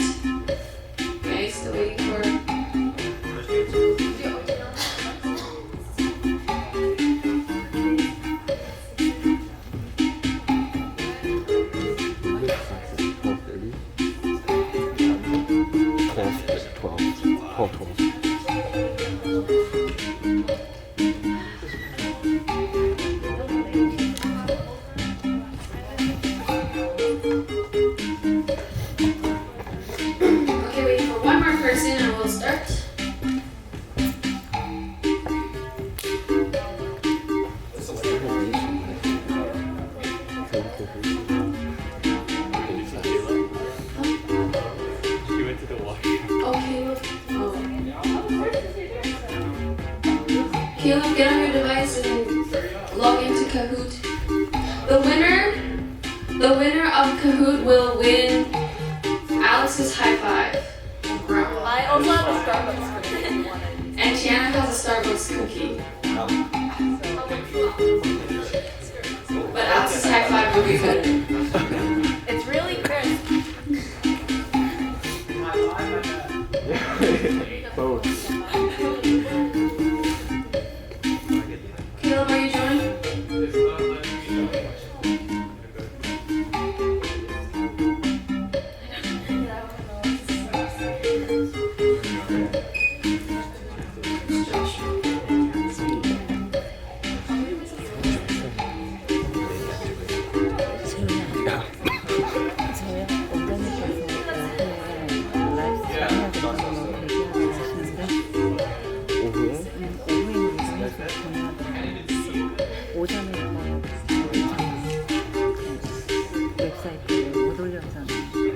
Okay. Can you play with Alright, so we're ready. The first two sample questions are not for points, okay? It's not related to the lecture at all. Just gonna show you how to play, okay? Are you ready? These are not for points. So, who is this fan? Tiana Park? Jose? Or David Jones?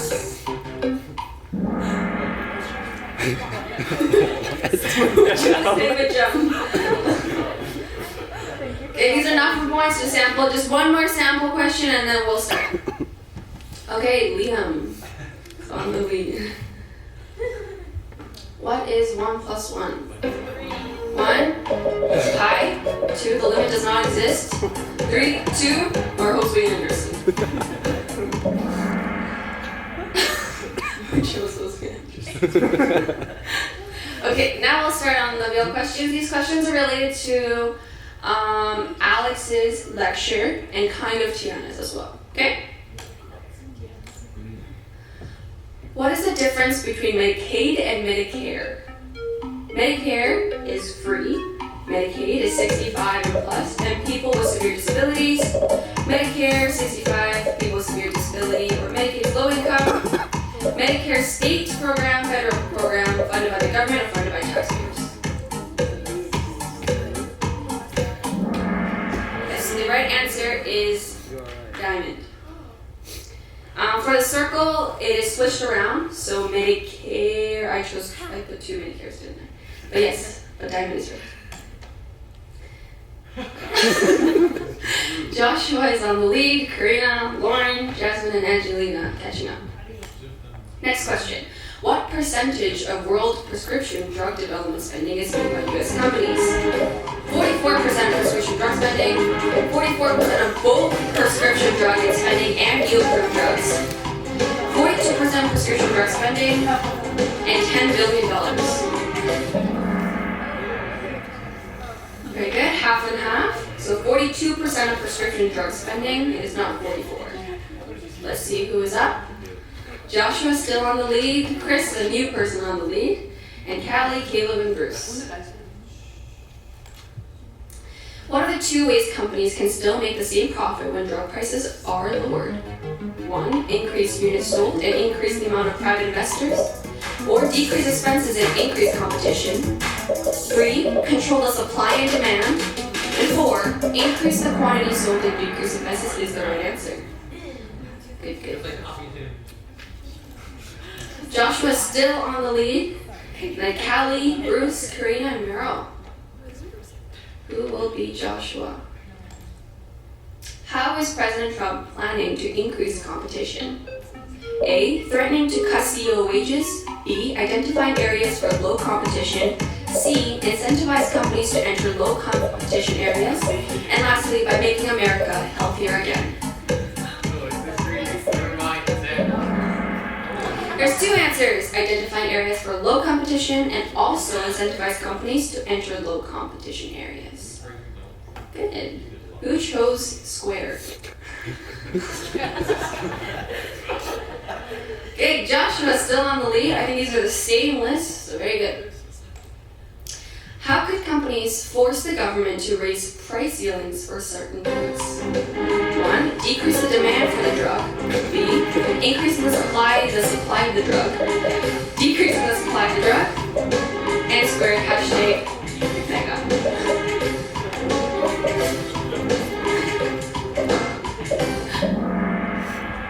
Yes, the right answer is decreasing the supply of the drug. Nobody's beating Joshua. Somebody beat Joshua. Liam is still on the lead.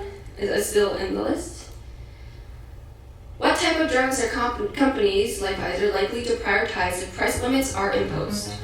A. High volume sale drugs. B. Very narrow and specific drugs. High quality drugs. And last but not least, high risk reward drugs at a low price.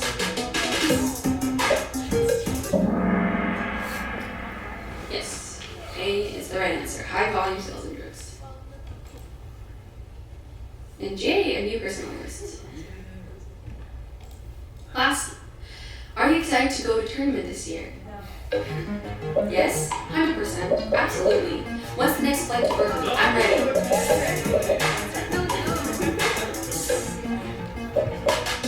Why is this taking long?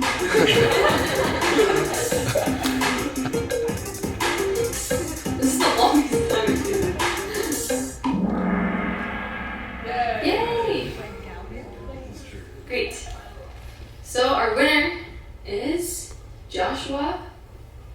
In second place, Callie. In third place, Karina. Good job.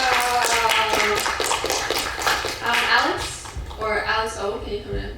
Give a high five to Joshua. And also the other Alex.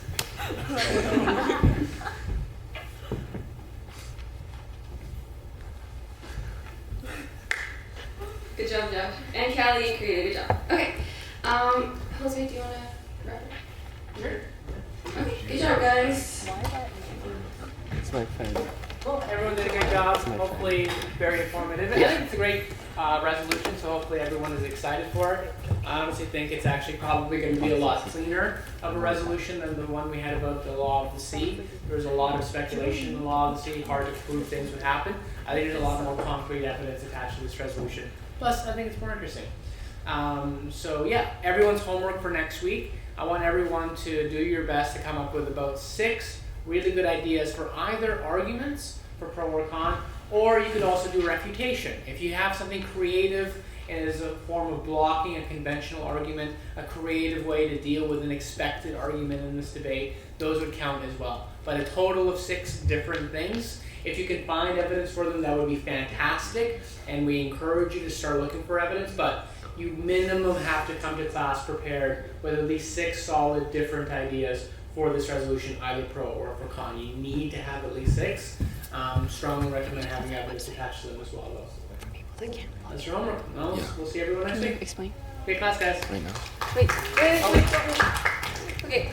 There are a lot of people who couldn't log into the website, right? Yeah. Yeah? Okay, so Ju probably has an explanation to it, and then could tell you what's up.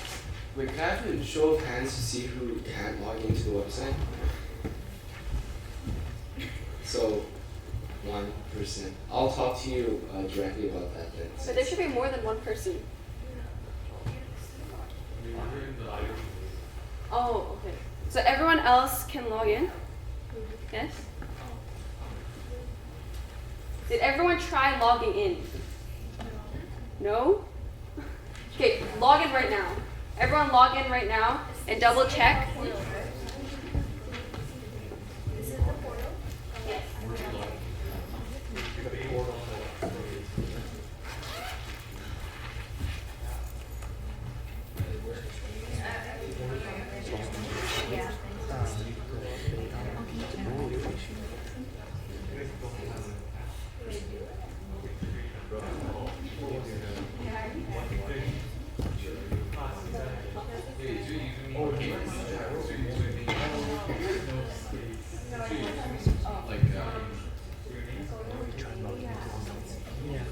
And you were successful? Yeah, successful. Alex, what website? What's the site? It's just debate on, and then just debate on.ca, and then you go click on forum.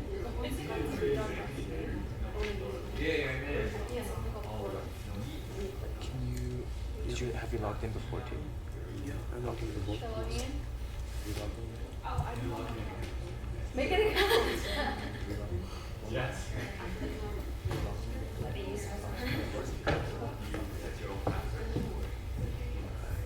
Okay, another thing, the debate on .ca does not have evidence packages. Okay, so if you want to find for evidence packages, you do not go on that website. Okay, go on debateon.weebly.com and then go to current topic. There should be a column for current topic, and that's where all the evidence packages are there.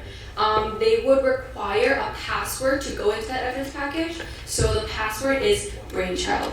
Okay, brainchild.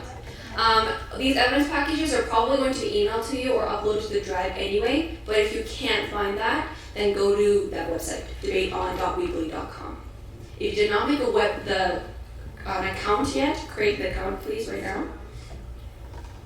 Yeah.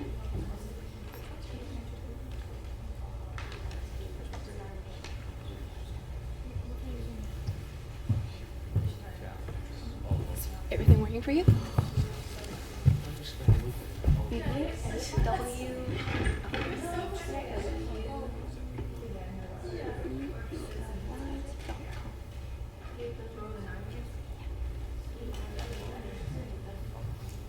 Is it working for you? I'm on topic right now, but it still says that you're going to Yeah, it's gonna be updated soon. Okay, Yeah. alright. No problem.